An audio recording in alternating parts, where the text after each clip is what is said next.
Let me tell you one of the things I'm most happy about. Tell me. I have been able to grow out my facial hair for a while because I've been off work. I see this. Mm-hmm. No gray in it.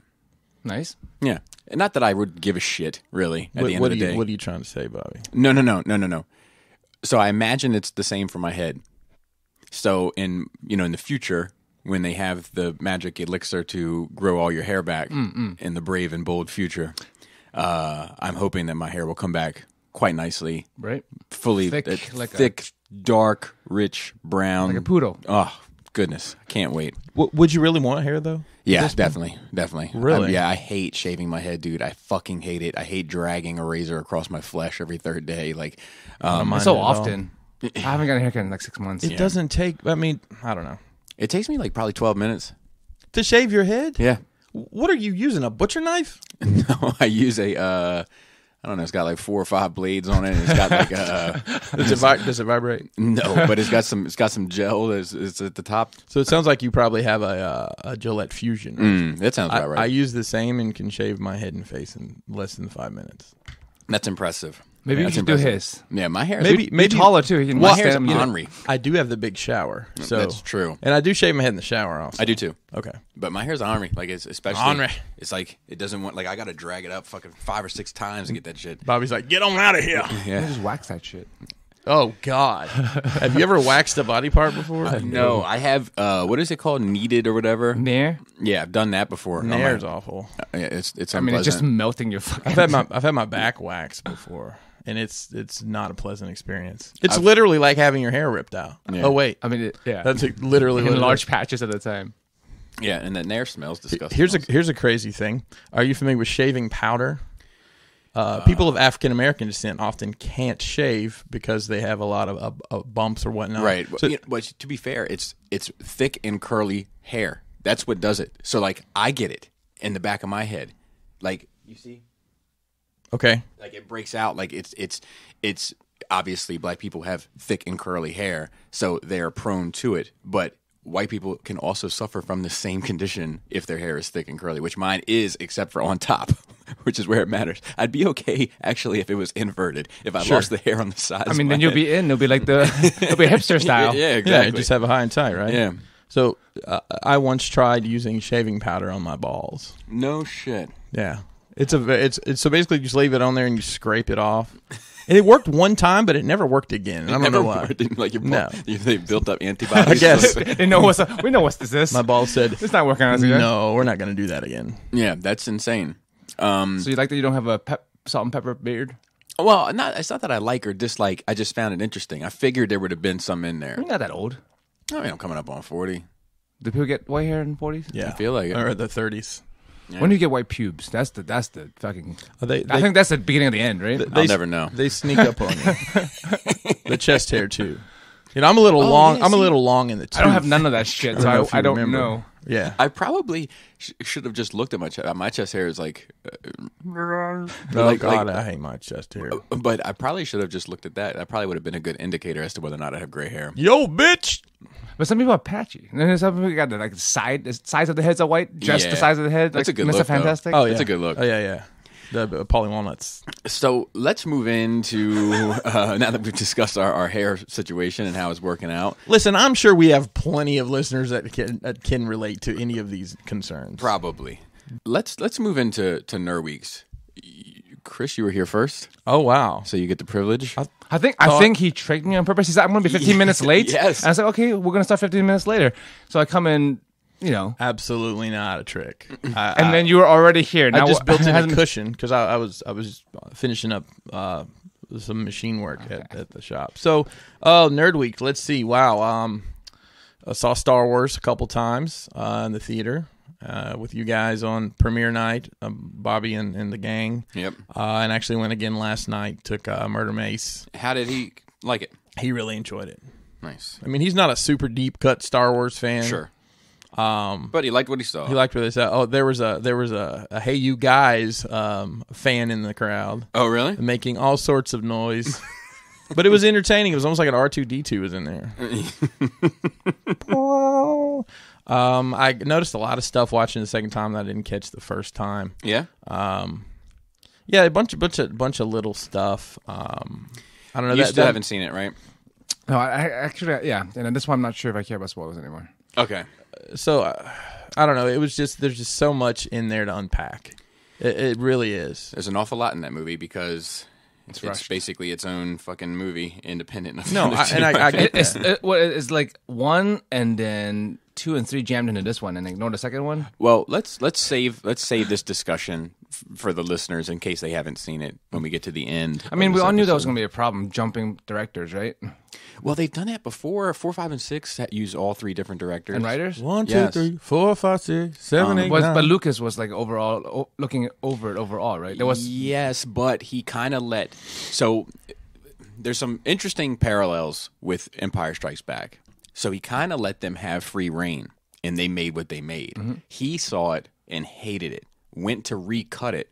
The recut that he did was quote-unquote unwatchable. So they went with the Lawrence Kasdan one. And when that came I out, love it. the critics hated it. But Hated it. The critics hated it. People hated it too. Everybody hated it. No, I'm sorry. The critics liked it. I can't remember. Somebody liked it. I don't think many people liked it, because they were like, everybody complained about the father and son bit. And I mean, people didn't believe it. They thought it was a trick. They thought it was like, no, there's no fucking way. It didn't come out to great fanfare. It wasn't until years and years later where it started to become appreciated. And then Lucas had a heavier hand in 6. And 6 is kind of where the Star Wars train, it hops to a different track. Yeah, with the fucking Ewoks. Correct. It's when it becomes because if you look at episode 5, it's not really based around merchandising. Like there's not like the merchandisable element. I mean, there's all those planes. Planes. I mean, it's a lot of vehicles in it. Well, I mean, what do you mean? So like, all right. So if we look at 6, right, it was the Ewoks. Sure. That was the heavy merchandisable element. Okay. I mean, was it heavily merchandised? 1,000%. Yeah, there were stuffed Ewoks everywhere. Yeah, there I were remember stuffed that. Ewoks. I don't remember that. There were Ewok toys. I had a little seat that you could sit on that had the whole Ewoks village. all over it. There was an Ewoks cartoon. There was 2 Ewoks movies that came after it. Like, it was a money grabber. Episode 1, it was Jar Jar and Maul. Those were hate Jar Jar, though. Correct. But they were heavily merchandised, and they sold a fuck ton, especially before the movie came out.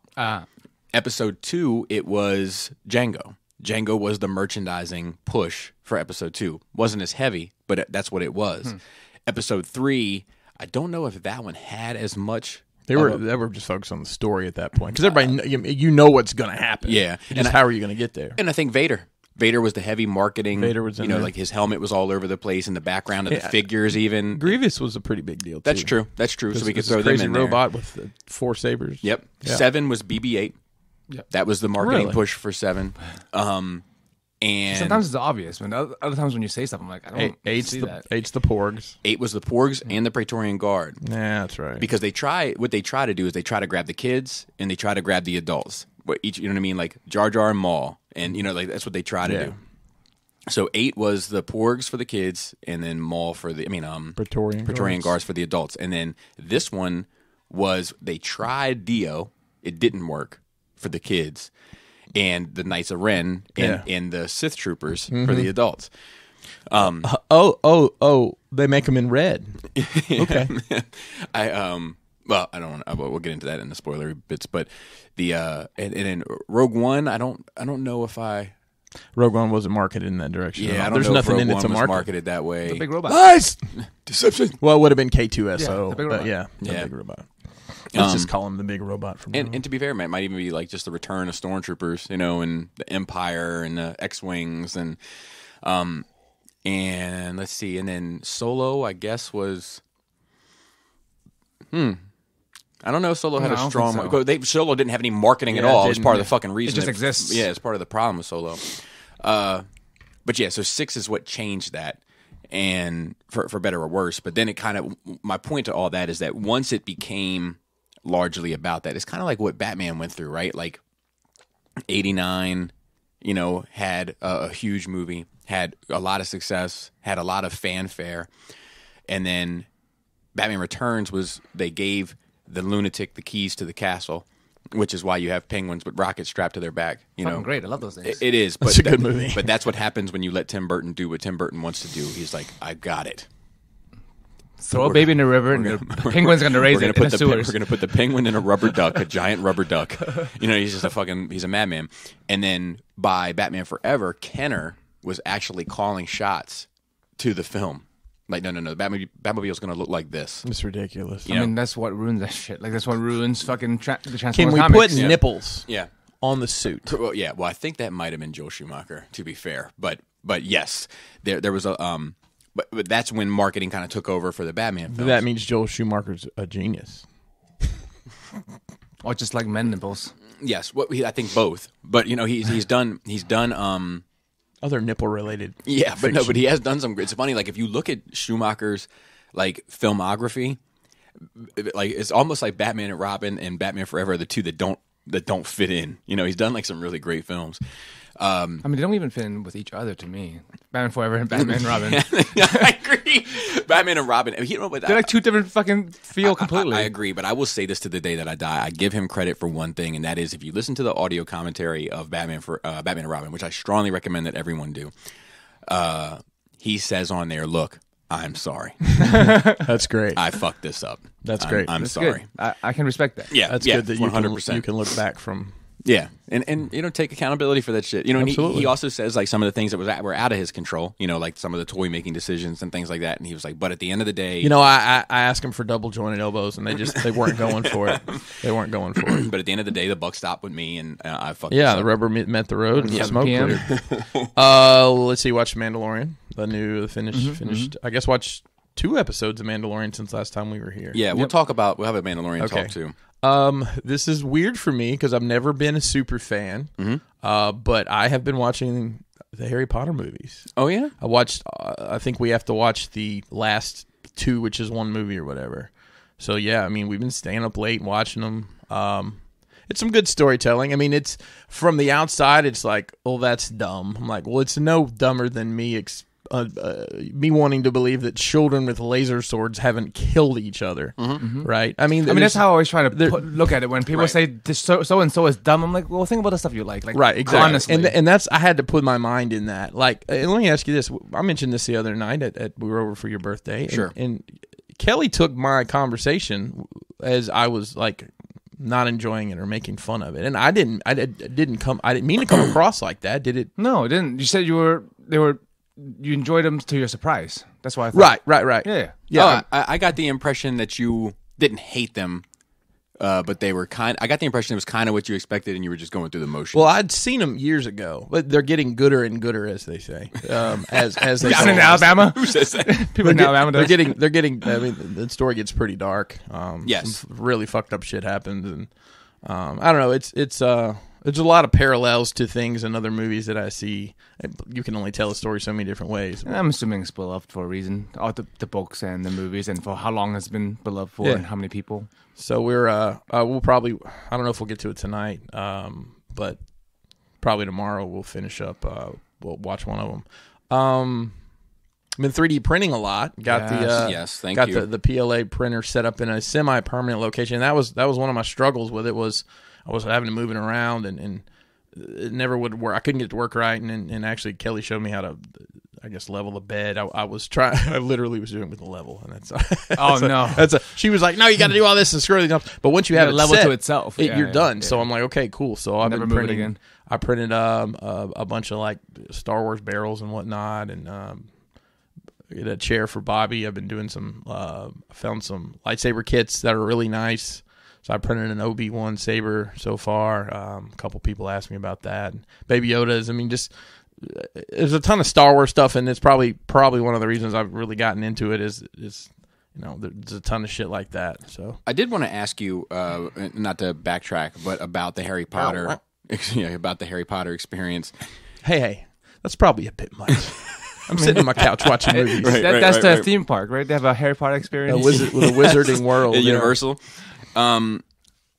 So here's my question. My biggest criticism of Harry Potter... And have you seen these movies? I've seen them all. Okay. And I agree they get better as you move on. My biggest criticism of them is, by and large, at the end of the day, when the rubber meets the road and when the smoke clears, they tend to follow this same exact pattern. It's a school year. It's a school year. There's the MacGuffin of the year. The MacGuffin plays a part in overcoming the adversity of the year, and then there's at some point a game with them on their sticks. Dude, it's fucking gold. The live action people playing in the fucking fields is goddamn amazing. So that I agree with full-heartedly. Do you find? I mean, it's not any worse than people playing with lightsabers in the park. I agree. What about the hobby horse girls? It's LARPing all the way around. Yes, I agree, but I don't feel like there's like a league of Jedi. Like there's a Quidditch league. Yeah, that's crazy. Oh, is it though? I think it's crazy because of the broomstick.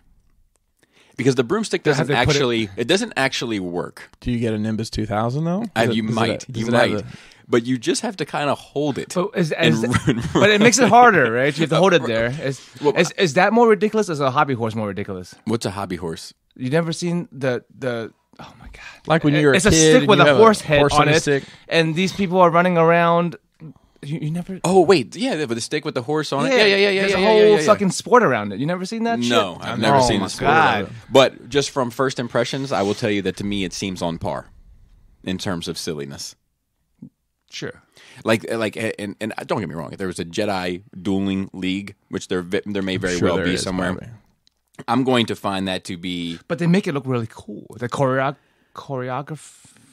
of the fighting. Yeah, but I don't feel like it's like medieval times of Jedi. I almost signed up for fencing classes. Really? One time. Yeah. That would just be, to learn. That would be weird. Some techniques. But I don't. Hobby Horse Championship 2019. All right. Well, let's watch it for a second. All right, that's the strangest shit I've ever seen. in my life. Now that you've seen that, do you think Quidditch is more weird, or does hobby horse people are more weird? I think they're equal. I think I don't think. Look, everybody's weird. We are. It's a different hobby than we're into. But let me say this, just to be fair, honest and true to myself. At least there is, for both, there is a physical competitiveness to it. More than just sitting down, right? It's more than just sitting down. Like in the hobby horse, they're jumping horse fences. Which is stupid, right? It's stupid. But I mean, Monty Python did it. Yeah, as a joke. Nobody ever expects the Spanish Inquisition, Joe. But as a joke he did it, but it's stupid. But at least I can say, well, look, there's some sort of competitive nature to this, like community. I'm not saying that they're friends. I'm not saying that they're athletes by any stretch of the imagination, but it is an athletic pastime, both of them. Physically active, dumb with friends. Yeah, like I could come up with my own fucking physical athletic thing, like that would be equally as stupid, but. At least there is something to it. I will give them a pass on that. However, it is absurd. It's almost as absurd as lightning bolt. Sleep. Yeah, if you guys, listeners, don't know what this is, just look up Hobby Horse Championship on YouTube. Hobby Horse Championship. I'll tell you, it was worth my time. It was worth my time. I do think there is a Saber League. So there, yeah. Now here's my question with that: is it? And this might give you an answer. That's physical too, right? This might give you an answer to your question. Is the Saber League like a choreographed performance, or is it a duel? So if it's a duel, I'll give it athletic stuff. If it's choreographed performance, it's not athletics. It's something else. It's performance art. It's performance art. Okay. Hang on. I mean, depends. The choreography is athletic. Is pro wrestling athletic? Yeah, it's definitely is athletic. It's choreographed. Yeah, no, I think choreographed things are athletic. If you watch, I mean, I don't know if this is we're gonna do a 3-way at SaberCon this year. So I'm not sure, but I might say that it takes athletic ability, but it's not a sport. Oh no, it's not a sport. That's what I'm getting at. Okay. Is that like it's if this is a choreographed thing, then it's not a sport. It's not a sport. But the Quidditch and these hobby horse is a sport. Are definitely a sport. I'll give it that. Yeah. I'll give it that. You know I'm going to argue with you about this, right? Yeah, I'm sure you will. There's a Saber Legion group from Maryland, Bobby. Oh, my God. Should we go? I am joining the group. Should we go? What if we infiltrated There's the ranks? 354 people in You have enough lightsabers to go around, Bobby. This is a group for Maryland residents. Where do you live in Maryland? Just have Pinkerton. Print up some sabers and we'll go. And cover them for NRR. I think yeah. Yeah, but I don't think there's Pending request, boy. Let's see what's up. I hope none of them listens to this. I don't know if Hopefully, if I feel as though but so to get back to my point, if it is choreographed, then it is less valid in my head as a sporting thing in some way than your Harry Potter Quidditch games. Okay. Because that's where this whole thing came from. Is I said that's silly, and you said, is it any more silly than people dueling with lightsabers? So the answer is, it may be less silly. Okay. If that is a choreographed performance art. Whoever, when the admin gets out of bed, We're gonna get to the bottom of this. So I'm not gonna let this go that easy. So Bobby, Okay. do you enjoy the Summer Olympics? No, I don't enjoy any Olympics. Okay. Bobby, are you aware of the Summer Olympics? Yes. Okay. Are you aware of gymnastics? Yes. That's like the only thing I watch almost. Okay. Is And some of the diving stuff. is gymnastics a sport? I'm not sure. I think it is. No, I don't. I love bodybuilding. I don't think that's a sport I think either. it's a performance thing. So, but let me- but okay, I hang think on. but I think there's a competitive nature to it in the sense that one's performance could be better than another's performance. See, that's subject. The problem is it's not it's a competition, but it's not a sport when it's subjective. Is figure skating a sport? No, it's a competition, but it's not a sport. I agree. It's Interesting. different because it's a subjective thing. There's no unless everyone does the exact same routine and you judge who's doing it better. That's I think different. there's truth there. Fair enough. I think there's truth there. Let's see what else. I don't think cheerleading is either. Don't at me, cheerleaders. I watch cheerleading. What if we had this huge group of cheerleading listeners? Male cheerleaders? Oh, yes. Pinkerton, you know something about that? You're talking about cheerleading back in Alabama. I mean, my high school was just like the movie Bring It On. The football team was awful, but we had national championship Really? cheerleaders. Yes. That's amazing. I think you had wasted your talent. You could have been a great thrower. They didn't have. It was on an all girls team until my senior year. There was like 2 dudes. Wow. That were catching basket. Not at all. No. I think they got kicked off the football team, to be honest, and they were like, "Oh, you can throw people around." yeah. Throw chicks around. I've had a project that I'm supposed to have started on. I mean, honestly, for months. And it's For just, who? Or for yourself or for somebody else? No, it's a commission job. Okay.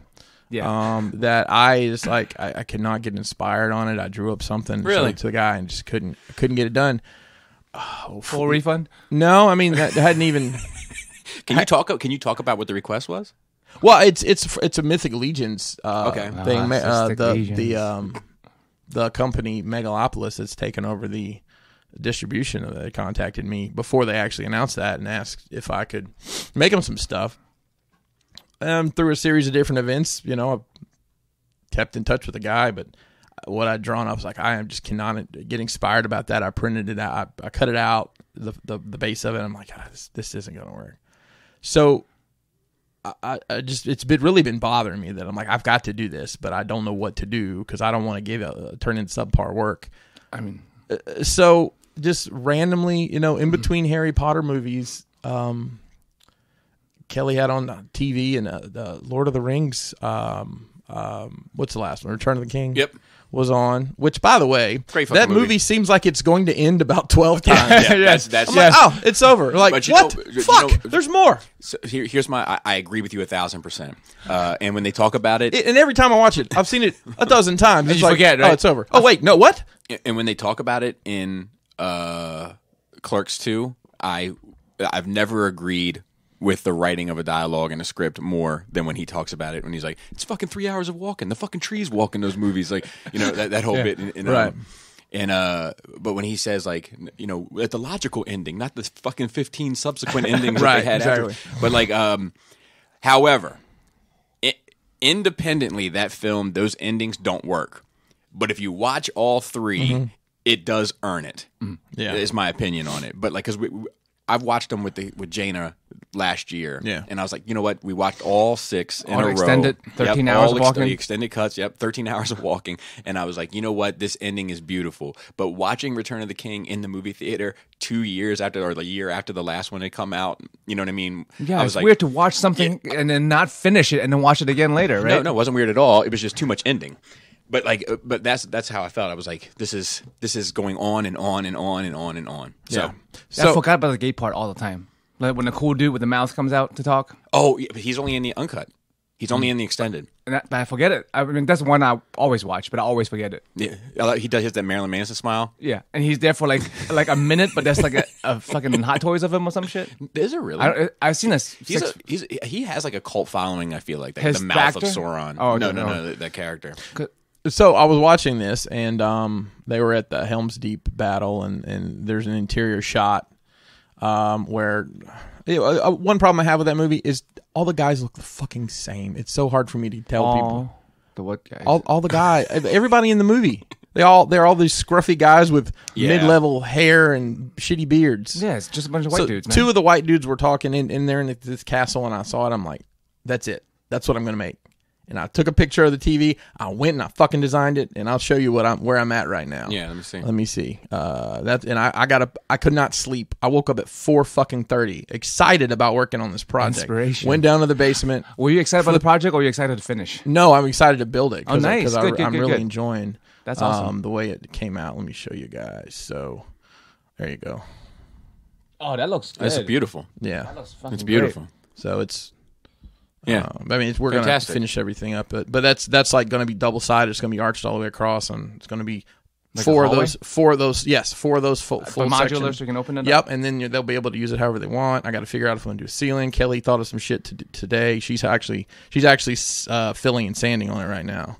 Oh, that dirty work. She likes doing it. I fucking hate doing it. I do too. Bless your heart, sweet. Bless your sweetheart, Kelly. I know she's You're the best. I can't.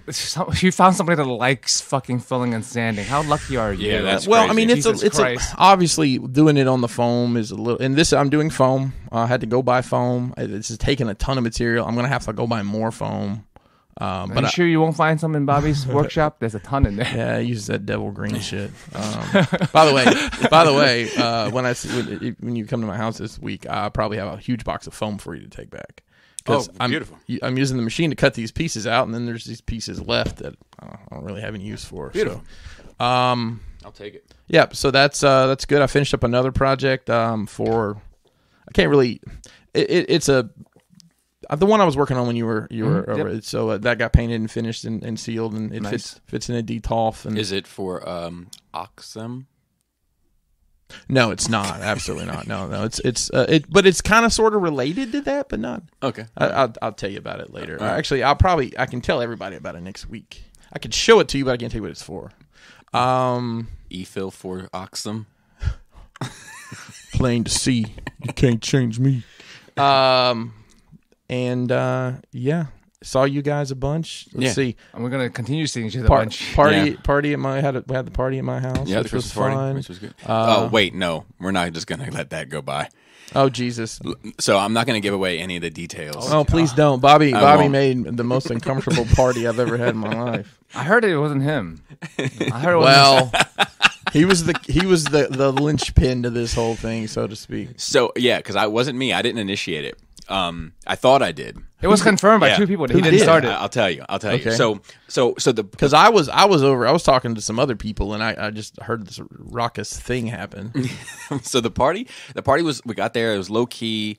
Food was like surprisingly good to me this year for whatever reason. Olive It was Garden. yeah, but Olive Garden has like I feel like there's a variables in regards to Olive Garden quality. I even though I feel like it's a standard, I feel like there's a always good. sometimes it hits better than others. I could disagree, but it hit for me this time. Like it was on the money. I was like, God bless. I went and got seconds, and then like a lot of like the collector people kind of went down into the basement and had a bit of a look around, and a lot of like the wives and girlfriends kind of stayed up top.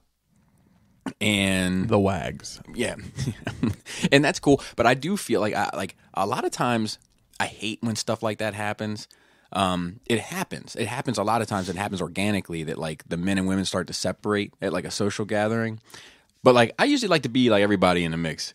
So I came back upstairs at a certain point after I kind of make my way around the basement, had to look at all the new stuff, and I saw evidence of Brofest and that sort of stuff. I walked him through the room, showed him how it worked, showed him where your table is, and you're like Like my little station? yeah. So I went back upstairs and had a seat. I was just hanging out with my wife, and people started filling in a bit. And so I'm not going to give away anybody's personal answers because it was a private conversation in a private place. It's a safe space. It was a safe space, so I wouldn't do that. I want anybody that's like was there and is listening right now. I don't want them to like be having like an anxiety attack. Like, we only divulge our own secrets. yeah. So Bethany, Jason's wife, started and Jason started talking about how they see certain television shows and they get after it immediately. Like there's something about it that like fuels their passions and they just they're on it like a hornet. So then it led me to a line of questioning, right? I couldn't let it ride. So I was like, well, what is it about it? And then they gave some answers and they were extremely interesting to say the least. And then I was like, well, then it got my juices kind of flowing and got my wheels turning, as it were. And I was like, well, okay, well, let's go around the room. If you are left to your own devices and you are in a private place and you have a moment and you're going to search internet porn, what is your go-to search?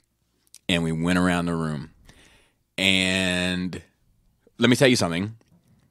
That area went from like 5 people having like a passive conversation to like 20 people having a passionate conversation. And just break into an orgy right there. dude, what if there were a lot of kids there? Yeah, That would have been true. very strange. That's Oh, true. I didn't know there were kids there. They weren't in the room when we were having the discussion.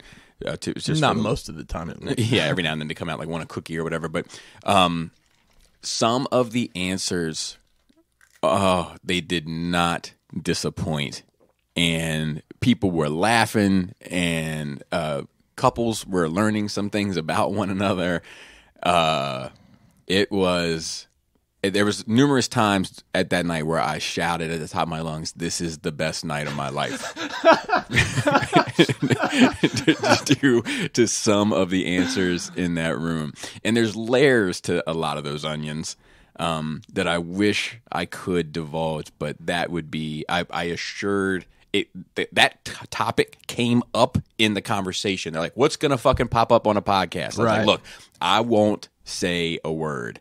So I have to be true to my word, but trust me, I don't want to. I don't want to be true to my word at all, but I will. But that was amazing. And I'm telling you, even though you say it was the most awkward conversation, it put that party into high gear. Yeah, it was something else. I mean, there was a couple people there that were obviously very uncomfortable. Won't put anybody's names out there, but totally unrelated to that. Oh. Shifting gears have- from that. Go ahead. I have one more about the party. This is about the party. Yeah. It's about- Okay. Go ahead. About your adorable daughter. She, your wife made snickerdoodle cookies, which are amazing as always. And the kids were playing downstairs, and Leia had a cookie on that little side table where Charlie normally eats. She would run upstairs, get a bite, and run back downstairs. And I imagine she would hit the bottom step You turn. and come back up, and she'd get another bite. But it was just until the cookie was gone. I just thought it was the funniest thing. She's a trip for sure. She's been wearing me out. Like I need, we've all been home getting a little cabin fever, and she's she wants to be in the mix. Like, Come with me. Yeah, and she just wants to be talking about nothing. And like, which I'm usually good at, but like now we're going on like 2 weeks of it, and I'm like, I need a fucking break. My birthday, by the time that people started showing up, my tank was on E for tolerance. For You said children. something about it during the floor. I don't remember what you said. You were like, "Nope, we're done with that. I'm done doing that today," or something like that. It was very funny. Sometimes I'll tell them like, "Daddy's closed for business," like or like because otherwise I tell my wife this too. Like otherwise, like they'll just ask for shit all day, and I'll be like, "No, kitchen's closed." The kitchen was open from 7 to 9, and now the kitchen is closed. Anyway, back to the party. I'm concerned. I have to reach out to him. I'm concerned that I've offended JD by accident. JD and Chan and their family all came in like onesie, pajama type outfits, and JD showed up as the pink bunny from Christmas Story. Right. And when he showed up, he came in. I was like, oh, I thought it was awesome. And I yelled at him from the roof across the room. I was like, "You look like a pink nightmare. Are you comfortable wearing that?" I said, then go take it off, which is just from the movie. Right. But in his face, it looked like he had never seen the movie. And I was just like berating him. Giving him down the road. But I would imagine that he would be familiar. But there was something about his face that Reddit has, man, I thought you guys would enjoy this, So I got to reach out to him about that. But yeah, that was fun. It was a good time for sure. Yeah, no, I had a blast. I guess that. Yeah, and all the other parties. My birthday party, which Christmas, is low key. Christmas Eve, Christmas come over and Eve eat over pizza. here. You guys had a Star Wars party. Christmas Eve, we can talk about that a bit. So that started off super awkward. I will tell you, I did not realize that your family dynamic was going to be at the party as well. In my head, it was going to be like us. That my in-laws. Oh no, I knew that. I didn't know that. I didn't know that there were Okay. any in-law action or your dad. I think I knew your. I didn't know your dad was coming. You got to meet my dad. Yeah, that's cool. Your dad was making an appearance, I guess. Yeah, you could say that. My dad stayed for like 20 minutes, and he was like, "All right." I mean, it was just as you described Listen, him. we got Say, "Whoop in here." furniture. We got furniture unloaded. Yes, yeah. Yeah, I came downstairs to show the Harrison Ford, the SH Figuarts Han Solo. I come back upstairs. My dad's got one sleeve in his jacket, like heading out the door. Yeah, I don't even know if he would have said goodbye. I don't. Like he was just like, "All right," and so I walked up to him. I was like, "Hey, thanks for stopping by." Yeah, I was fucking pissed. But anyway, just because he wanted to get a quick start on the ride home tomorrow, like it's like, dude, It's a drive, right? It is a long drive for sure, but it's also like Christmas Day. It's not a traffic day. Like you're gonna be fine. And like, how often do you see these kids, man? Like that shit rubbed me the wrong way. I'm still a little bent out of shape. I about mean, that. I thought you would expect that because that happens. I would. Did it happen last year too? No, usually he comes. Usually he doesn't come to Christmas Eve. Usually he comes. No, but when he comes, he doesn't stay for a long time. Correct, but usually he comes and stays and spends some time with the kids. I don't know if he spent any time with the kids. You know what I mean? Like I don't even know if I don't know how much interaction. I mean, like to be fair, maybe he feels awkward. He doesn't know. He has no relationship with anybody else. Like he's never met me or Chris, right? That decision was made before he stepped in the door. You think so? Joan said it. Oh, okay.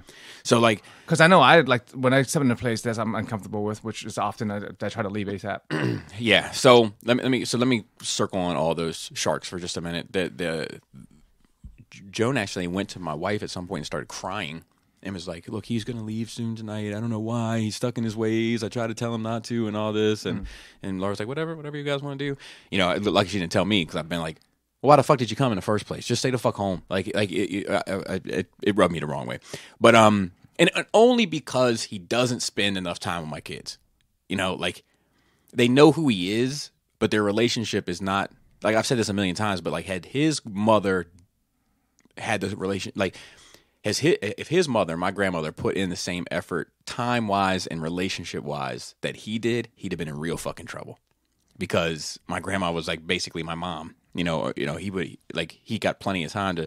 He was a great father. Don't get me wrong, but let me play devil's advocate for a minute. Do you think that he sees the situation that you guys are in now, and he almost feels like, well, I don't need to do that, what your grandmother did because you guys are so, I guess, involved with the kids, day to day, and I think it's just that he's just like I think he's just out of that phase of life. Like he's just like he's definitely in the twilight years of his life. And I think he's just like, but I feel like a lot of people in their twilight years are like, man, I want to spend time with my grandchildren and my family. And he's like, nope, I want to sit on my couch with my iPad. I think they called on Christmas and he said Merry Christmas from across the room on the couch on his iPad. It's like, come on, dude. Like it's just like, he's become a different, the father I knew is not the grandfather I know. And it's upsetting to me. But anyway, back to it. So it was a little strange at first. The vibe was weird. Your vibe was weird. I didn't care about anybody else. But like your vibe was weird, and I was like, I think there was a number of things going through my head that day, and one of them was concern about this is my first time being with my in-laws again in forever. A year since last year. Yeah. Well, at least the whole gang wasn't there. It wasn't last year. Was a lot of them. Yes, yeah. Well, there was just one other couple and their kids, which is like 4 people. Correct. That's a lot to me. Correct. No, I agree. I just for the listeners, I'm trying to put in perspective. Yeah, okay. It wasn't like it was all cousins and aunts and uncles. It was like, but so there was a number of things that were going through my head, and some of them I'm going to talk about, and some of them I'm not going to talk about. But the things I will talk about I was worried about how the night would go. You know, she did offend my stepmother, my Joan. Really? Yeah. She managed to early on. She was like, I hear you have a grandchild now of your own. And Joan, I heard her say that. Why does she always say stuff like that? It's always I don't know. It's not your real brother. A half brother. I don't know. I heard that. I'm like, well, that was a very strange way to say that. Yep. And Joan was like, Joan's answer was dope though. She was like, a fourth. That's great. Yeah. And I was like, good for you. And you know, she tried to walk the dog back a little bit, but the damage is just her nature. She doesn't mean any harm in it, but it's just how she sees the world. Yeah, you know, but family. It's like a weird way to look at the world, man. I agree. I mean, it seemed maybe she just had a real sheltered, like. Well, I think it's actually the opposite. Like her father died when she was very young. Her mother remarried. The person that her mother remarried had kids also, and I think that their family, when they merged, there was always a separation. It was always us and them, okay. And I think that has just traveled with her whole life. But anyway, so there was a point where I was sitting there. This is big for me. I'm working on me, right? There was a moment where I was sitting there, and the Pinkertons were there, and Joe and Krista were there, and my wife were there, and we're all around the island. But can we refer to them as the Dolphins from now on? Yes, the Dolphins were there. The Pinkertons were there. My dad and Joan were there, but they were kind of standing off a bit. And but everybody was engaged in this central conversation, and there were her parents sitting on the sidelines. And I said, you know what? I'm not going to do them the way that they do me. And I left our conversation and I focused on them, to talk to them, to make them feel included. Because the truth is, I invited you here. I want you to be here. I want my kids to open their gifts with you. It's important. They love those two. You know, you can tell. Yeah, I want them to be here. And I just focused on making them comfortable and letting them know that I don't have any issue. My mother-in-law went on a walk around the neighborhood with my baby. And I said, you know what? I'll go with you. Like, just to try to make her feel included, because just because I have my differences with her, I don't want her to feel like I hate her, because I don't hate her. I appreciate her. I love what she does for my family. I just have some personal issues that are always going to prevent us from being close. Yeah. But Just because you're not friends doesn't mean you're enemies. Correct. So I went on, and then when we were sitting at the table, I made a point to include them in the conversation, because a lot of the stuff that we talk about, especially with my dad not being there, and it was just us and them, it's very inside baseball, you know. And it's like if you're not playing in leagues, you're having no fucking idea, you know. When Chris is sitting there and we're talking, it's like, yeah, well, I put the router on 35 and I got the printer going and I'm making the, whatever, and then like I can see it in their face. It's like, what in the fuck? So I was like, look, he does this diorama stuff, and I'm showing him pictures, and they were looking, they were getting engaged. That was a very engaged conversation. Yep. So like that was big for me. And at the end of the night, what's it that night? I know it might have been Christmas, because we did all the gifts and stuff. My wife and I got in the tub, and not to have a serious talk. I was going to say no. just for a relaxing evening, and I was like, that the 24th is the beginning of my healing process. I think there's a couple of things that have happened this year that have burned me deep, and the 24th put a lot of those things in perspective for me. And once they were in perspective, I feel like I can start really moving forward in a number of different avenues in my life, but the least of which not being how I deal with my in-laws. Yeah. So I'm grateful for that night. I know it was weird for everybody at first. I felt your vibe got better. So I appreciate you guys coming. I wouldn't have wanted to spend Christmas Eve with anybody but you guys. So I appreciate you guys coming. Thanks for having me. It was fun. And it was good fucking food. Yep. So much. Tenderloin. And, dude, I tell you, we were worried that it wasn't going to be enough, because we get like a nice cut. That's a lot of food. We get like a nice cut of tenderloin. Like it's like no flex, but it's like hundreds of dollars like cut of meat, that we get for this thing. And usually it's gone. There was so much left over because there was so much appetizers. Yeah, it was crab dip, shrimp dip. That cheese plate was cheese great. plate. Then there was another honey baked cheese ham stuff. Honey baked ham. There was cheese there was like the cheese platter with the salami, and that was a separate one from the other cheese thing. And there were other stuff at dinner. The gnocchi. The gnocchi. There was the ham salad at dinner, salad, and It was crazy. Potatoes great. Yeah, the scallop potatoes were there. The what else did I want to talk about? I just heard somebody say recently. Oh, it was Krista. Krista said that was the best carrot cake she's ever had in her life. Oh yeah. That's good stuff. So that was yeah, and then there was the pie too. Yeah, the mud pie, which is like that's one of my weaknesses.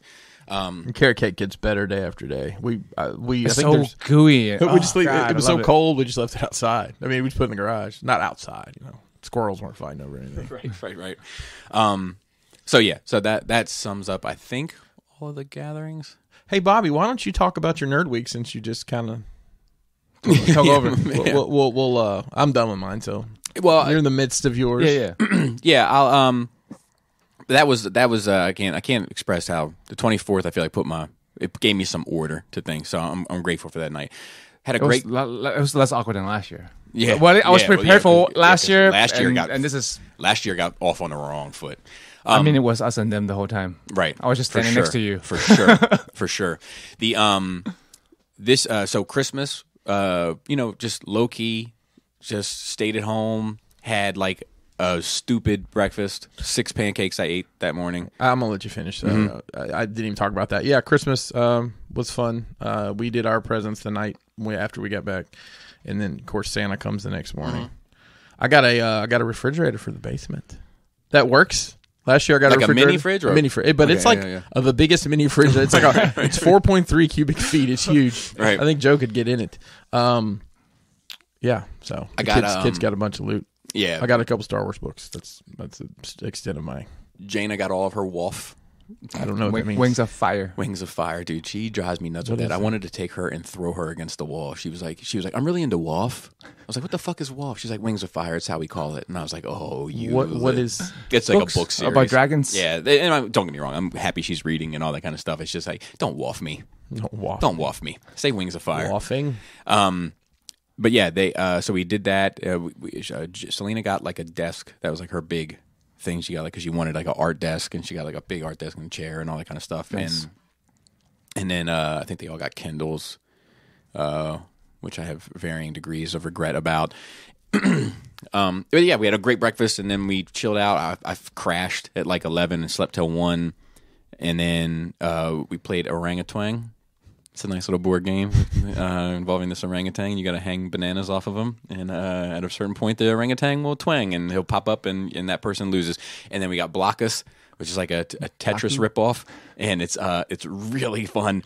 And it's a thinker. You just bring it on Thursday. Yeah, it's a strategy game. Like it's quite good. And it's gonna bring the Asian out of me. Yeah, for sure. And then we had a nice dinner. And it was a great Christmas. And then my birthday, I'll just talk about the pile of loot, so to speak. I got the Jedi Fallen Order art book, which is actually really good. I got a bunch of comics from Raul that he was kind enough to send my way, and it was like it actually helped because my big gifts for Christmas was I got some furniture for the basement and some lighting systems, which ended up being a big drama, I hear. Later on, it was an ordeal. Hard to get all of them lights. Right. So that was my biggest. So I got like a bunch of little stuff. So actually, I saved Raul's box till Christmas because I wanted like something. And like it was nice. And there were tons of stuff in there. I can't wait to get reading. But I got some other stuff I got to finish up first. And new slippers. They didn't quite fit right. And then like a bunch of Bose shit. It's interesting. Like Robert D bought me these headphones, which are quite nice. And then they're Bluetooth. And then Laura bought me that Bose speaker over there, which I've used a couple times, but I got to start learning how to incorporate some of that into my life, or I'm never going to get use out of it. Do you know what I mean? Like, I think Robert D got you those so you don't have to put your phone in your hood. Yes, it's exactly why he said. Yeah, it's exactly why.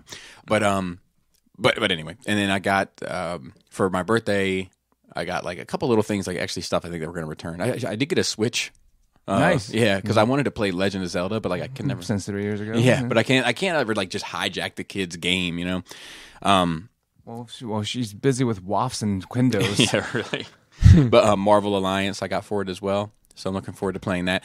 And I got I was playing with Cody on that when he was here. and I got a bunch of fucking like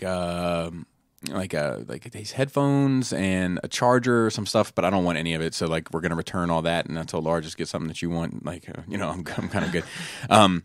But yeah, that was good, and went and saw Star Wars, and all that, and did some podding for people over here, but I didn't podcast for like a week and some change, which is like the first time probably in forever 5 years, which was interesting. It was but like yesterday I came down, Laura and I did a Star Wars episode for Patreon of Bobby Boogie Bop, just Star Wars music, and like I was a little rusty. I was like, This buttons work. yeah. But yeah, and I think that's pretty much it. I did see some stuff. I watched the new Mary Poppins, dog shit. I watched, although I still like her, like something about that character. Like I like this woman who plays her. She did a great job. Just the story itself was just kind of meh. And I watched the Burt's Bees documentary. You did? I did. It's fucked up. Sad, but like, so spoilers. It's been out like 3 years. Yeah. He created this Burt's Bees, in a sense, like he had the bees and he was making honey with the bees. Yeah. Okay. So he got involved with this lady, and the lady was like, "Well, look, we can make all sorts of shit. We can make candles. We can make such and such." And he was like, "Yes." Yeah, so they started dating. Then they started getting bigger. They started having employees and shit. Well, he fucked an employee. Oh. So she was basically like, "Fuck you," and he ended up getting like 100 some million. I don't know. It was chump change. She ended up getting like 900 and some million when they sold it to Clorox. Yeah. But like, for a minute I was like, for a minute I felt like sympathy for him. But first of all, he doesn't want for anything because he's a very simple man, so he doesn't really give a shit. Just wants his bees. But two, it's like, dude, you like on one hand, it's your bees, but Burt's Bees is really her. Yeah. She's the brain behind it. It wouldn't have been a Burt's Bee without correct. her. And then on the other hand, I'm also like, well, dude, you also fucking like hell hath no fury, like a woman been scorned. Like you got a canoe, you got to paddle this canoe now. You know what I mean? You fucked up. Yeah, you fucked up. Yeah.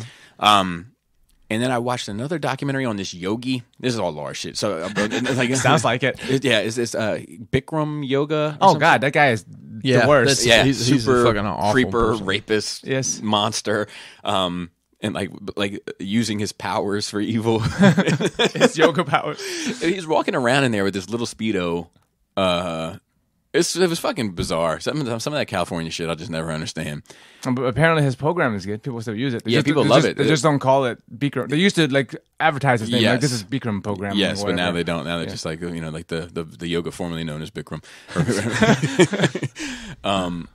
And I think Mandalorian, which we'll get into a conversation about. But that's fairly it. I got to go back to work tomorrow for the first time in like 2 weeks, so that's a bummer. And then we have New Year's party back at your house, which I'm looking forward to. So yeah, it's New Year's Day party. Make sure that everybody. I'm not having a New Year's Eve party. No. We're having a dinner, like a adult lunch or dinner thing. An adult lunch. There you go. Yeah, Yosef. All those parties and great times. Watched a bunch of shit actually. Finally got to watching John Wick 3. Okay. Is it your third favorite John Wick movie? It's my third favorite John Wick movie. That seems to be the consensus. But it just went too left field too fast for me. Yeah. The escalation was incredibly fast. Mm-hmm. Like I like the lots of parts of it. I thought the scenes are great. It was great world building. Yeah, but they built too much world too fast, too soon. Yeah, so it was just. It was too much. Okay. Because especially if you just don't watch the second one. If you watch the first one and then watch the third one, like this is not even the same fucking world. Right. It changes so much. Yeah.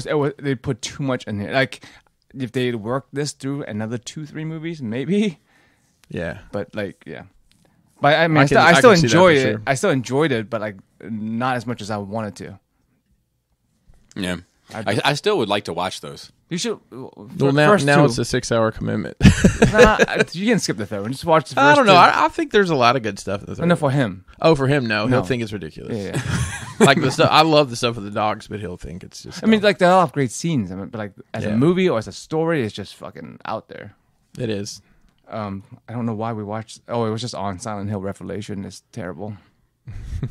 I've never seen any of the. I remember playing the games back like on PS. The games are great. 1 or 2 maybe. And like there are a lot of again, a lot of scenes are great, but the acting and the story is trash. But like there were some visual effects that they did for this movie. Is that fucking great? Is it live action or is this it's a live CGI? action? Okay. It's live action. But I wish they would have. Who's in that? Sean Bean. Okay. As a side character, and then a bunch of people I don't know. Oh, Trinity is in it for like a minute. Oh, fun. Weird. Yeah. Yeah. No, I don't recommend it. I watched all the movies that made us. Love it. I still have were to they finish. good? And surprisingly, like I think my favorite is the Dirty Dancing one. I still have to watch Dirty Dancing. It's and Home fucking Alone. great. Those are the two I have to watch still. They're all good. They're all good. The Dirty Dancing one is the one I started watching. No, At the time of my life. Dude, Hungry Eyes is some creeper shit, by the way. That's a hard record, but That's a lot of creeper music. what's the best song on that soundtrack? She's Like the She's Wind. Like the Wind. Dude, I did not easily. know- somebody should sample that. I didn't know Patrick Swayze like wrote and sang that. Yeah. I've never known that He till did. now. He did all of them, didn't he? Like, didn't he do Hungry Eyes and No, he didn't. no, No? I think that's his song. He might have written them. Okay. But he didn't. I thought he was involved He in- only performed She's Like the Wind. Oh, okay. I don't know why he All doesn't right. have he didn't have an album or anything, right? I do. It's just like I just do a song on the side. He's the guy who just shows up at a random dive bar with a harmonica sometimes. Yeah. I have a feeling that was Patrick Swayze. But I mean, it's great. Yeah, it's wonderful. That's the best song on there. But, that's why I just didn't understand why he didn't make more music. If he made that, Did they talk about the folding table and rusty knife in that movie? In the, you know, my parents would not let me watch that as a child. You know what's and funny? I'm pretty sure it's for I- that you know, reason. So 'Cause Laura's- that's really the only super adult thing. I mean, the whole movie happens because of that. So, Right, So right, this is right. a good topic in a sense. Laura's parents cut that out as well. Like they gave Oh. her a version to watch, but they edited out that sequence. I didn't even get But that. the movie makes no sense after that, though. Agreed, but I think as a kid, she just wanted to see the dancing. Now I saw it. Now I saw it as a kid, and I saw it included. I had no concept of what it meant. I had no idea. Like I was like, why is she so upset? Like you know, I had no clue. So like, there is some stuff. You know, I feel like Laura and I were talking like that we shelter our kids from that we maybe don't necessarily always need to because they may not be able to understand it anyway or even care to.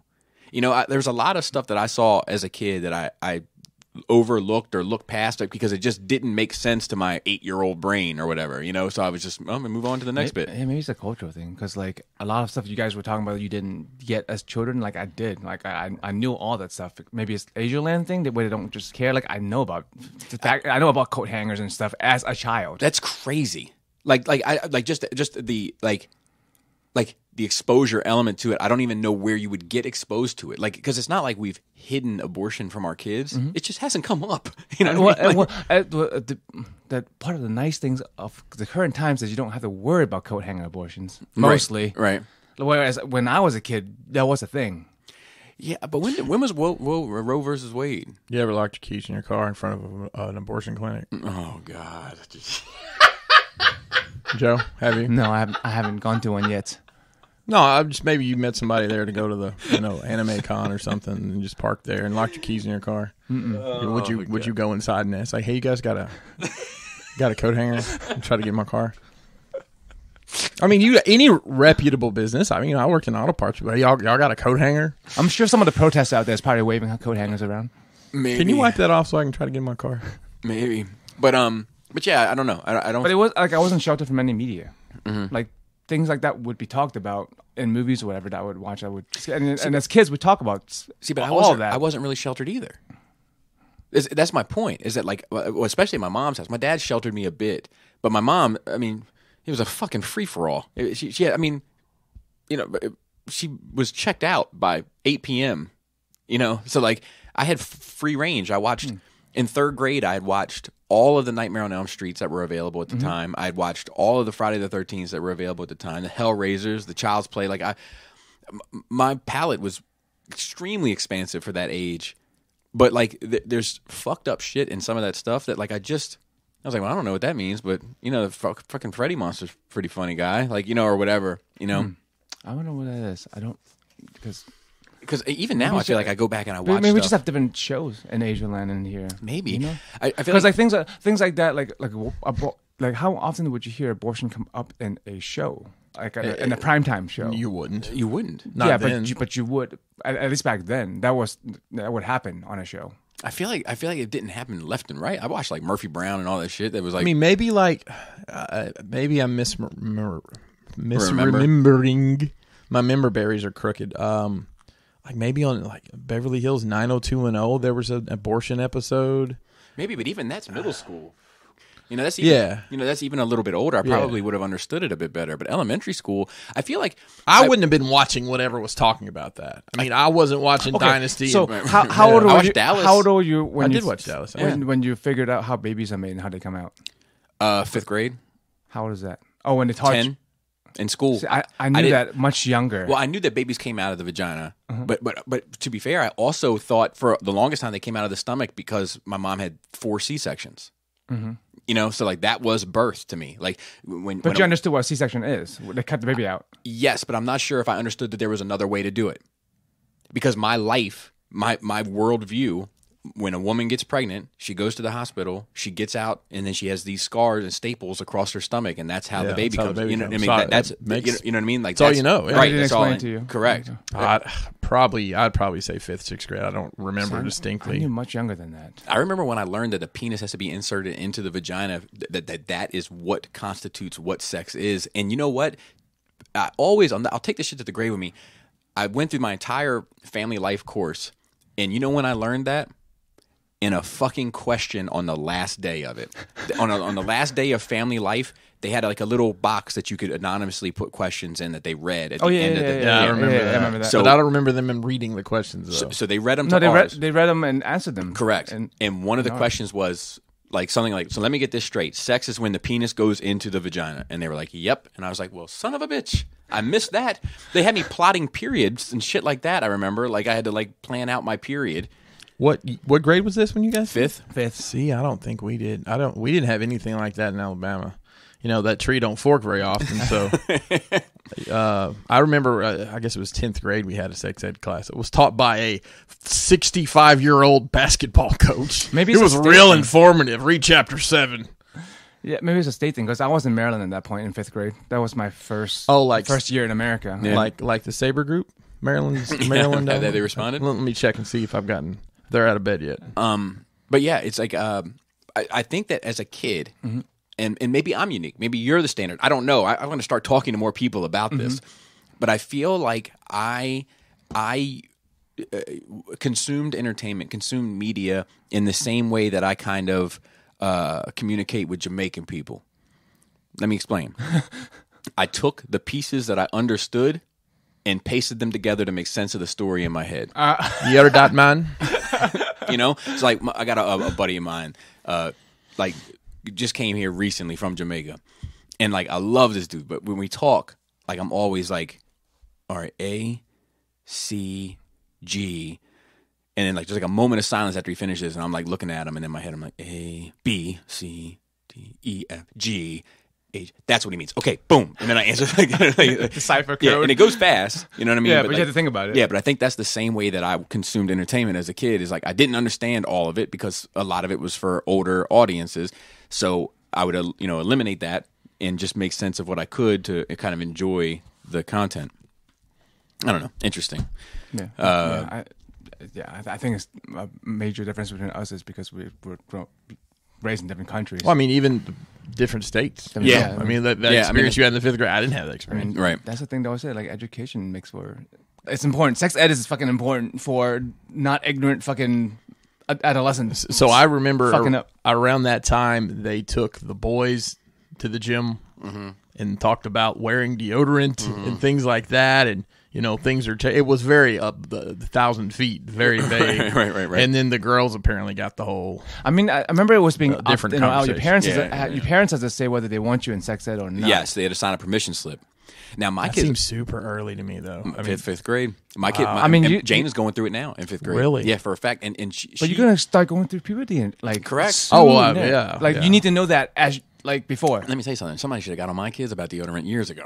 But especially Jana. But like she said to me like oh, I know what you mean. Yeah, it smells like a Taco Bell's on fire. Oh my god, that's awful. She was like the other day I came home and she's like wiping everything down. like and my kid, like I have two very energetic kids, and I have one kid that just can't wait to get to the couch. Like the whole day is just a race to get back to the couch, and that's Jaina. And I come upstairs and she's wiping everything down. She's scrubbing things. I'm like, what are you doing? What did you do wrong? And she's like, I just want to make sure everything's clean. And I was like, why? And she was like, because AIDS is everywhere. Is this what they're teaching at school? Yeah. So I was like, look, let me see what bring your books out. Let's take a look. And I was like, look, like, and then we had a conversation about it where it's like, that's the important part. You talk to your goddamn kids. Now, there was also a part of me that was like, just let her think AIDS is everywhere. Yeah, maybe we should ride this out for a bit because this shit is looking very clean right now. And, Exactly. But we did have a conversation about it, and it's like it's so crazy because during our day, I feel like AIDS was super scary, and it was like kind of everywhere. Yeah. And like again, another thing that's nice for this generation, like if you catch HIV, like it's not a fucking death sentence. Yeah, it's not at all. You can just live the rest of your life with that shit. I have a question. So we have broadcast TV and we watch broadcast TV. There's a surprising amount of commercials that come on for drugs related to HIV. Oh, really? Is it? Yeah. So Maryland does have like one of the highest STD rates in the country. Well, I mean, because of Baltimore, right? But I think this is on like national broadcast TV. I mean, it's well, that's strange. Yeah, I mean, there's drugs you can take that like a precursor drug, and then there's ones you can take that's like helps to balance out your. I'm like, are there that many? How many? What is their reach here? Who are they trying to reach? So we have one of the highest rates for heroin, which. The hypodermic needle is being a big part of AIDS issue, and that's why our population in Maryland is spiked so high for those numbers, or was it anyway at some point. Right. But yeah, I have no idea. I know that it sounds crazy, but like I had to tell my kid, like I mean I don't even want to repeat this, but I had to sit across and be like, look. There's ways to avoid all this shit, and we can went through all that. And I was like, but I got news for you. HIV is not a death sentence. I was like, you're better getting that than hep. Yeah. Just saying that out loud was nuts, But I think all that changed with Magic Johnson. Because all of a sudden, we found out the cure for AIDS. It was money. Exactly. But, I mean, you don't hear about people, he died from AIDS. Right. You don't hear it. Right. When's the last time you heard anybody that... I don't think anybody in the 2000s I can think of. I mean, you shouldn't, unless you're just fucking on purpose trying to die. Well, I watched that DNA, what was it called? The documentary about hacking your DNA. Yeah. And one of the guys, did either of you guys watch that? Mm-mm. So there was a guy on there who has HIV, and they were trying all these cures with, the I almost said the blender, the CRISPR, CRISPR-5. And this guy was not dying. He just was trying some other therapies other than the standard. The other thing that I wanted to mention about all that was the funny story, which I've told before, I think, but it's worth telling again. My buddy Troy was in college, and we took the same class. The teacher had this super fucked up life, right? Long story, he ended up going to prison for a while. He was raped in prison, got HIV. While he was in prison, he got cancer also. His wife left him while he was inside. Was it the cancer or the HIV that pushed her away? So I think it was the cancer. She just didn't want to deal with it. Yep. It's too much. Yep. She was like, look, he's never coming out of jail alive. Like, he's done. He ended up beating the cancer in prison, got out, and then was kind of handling this HIV situation and went to school. I'm sorry. This is your teacher? Yeah, professor. And got out, ended up going to school, got a teaching degree, all that kind of stuff, and ended up teaching psychology at a college. So he had this seminar. His class was hard as fuck, and he had this seminar. And if you went to the seminar, you got like 10 extra points. So like everybody fucking went because everybody was struggling in this class.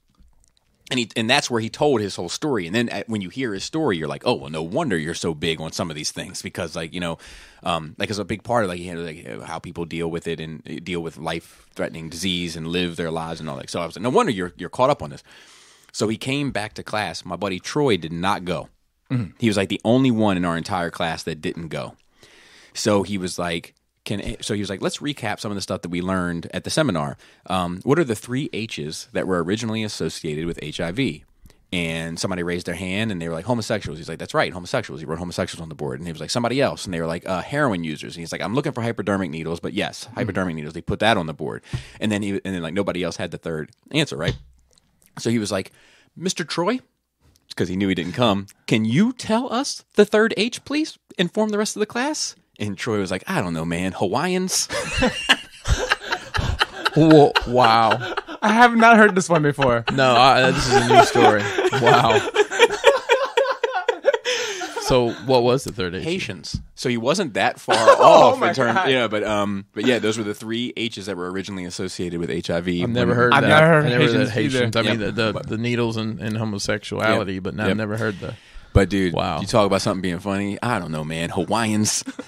What if he had just said, I don't know, man, Haitians? That would have been on. That guy would have probably been fuming. So yeah, I'm sorry. So now back to your nerd week. Oh yeah, so Dirty Dancing, great movie. Yeah, for sure. And movies that made us loved it. Oh, I didn't know they made another Doom movie. Apparently, it just came I out didn't know they did either. on Netflix. Is it closer to the game? Much to his detriment? Well, I will say I was alerted yesterday that there is now on Netflix. Is it net? It's one of the streaming services. A Fast and Furious animated series. Yes. Oh So my that Phil wanted us to Okay. talk. So there's that box. There you go. checked. All right, Gary told me about it. So this is Doom Annihilation on Netflix, guys. There's a B movie, but like they have things in there from the game like key cards and somehow the space chainsaws and fucking one guy bought his double barrel shotgun when everyone has laser guns. I feel like they just made it like things in the game, throw it in there. Yeah. What is the best video game movie? Mortal Kombat.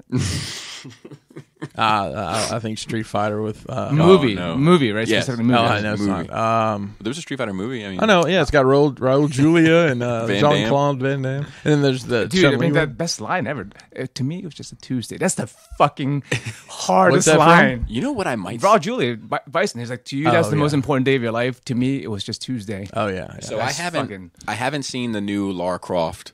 So I haven't seen so that that yet. one or the new Resident Evil. So those two withstanding The new Resident I have to Evil. think about that one. There's another Resident Evil? or whatever the newest one is. I haven't seen it. Well, the whole series sucked. Yeah.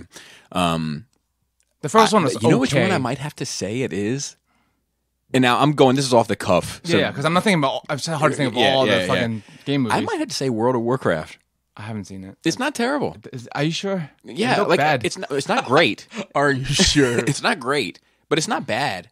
Like in the great scheme of things, either being like internet terms, greatest movie Like- ever or worst movie ever. It's the greatest movie ever. And also just surprising from you. Yeah. First of all, that you watched it. yeah, it wasn't bad.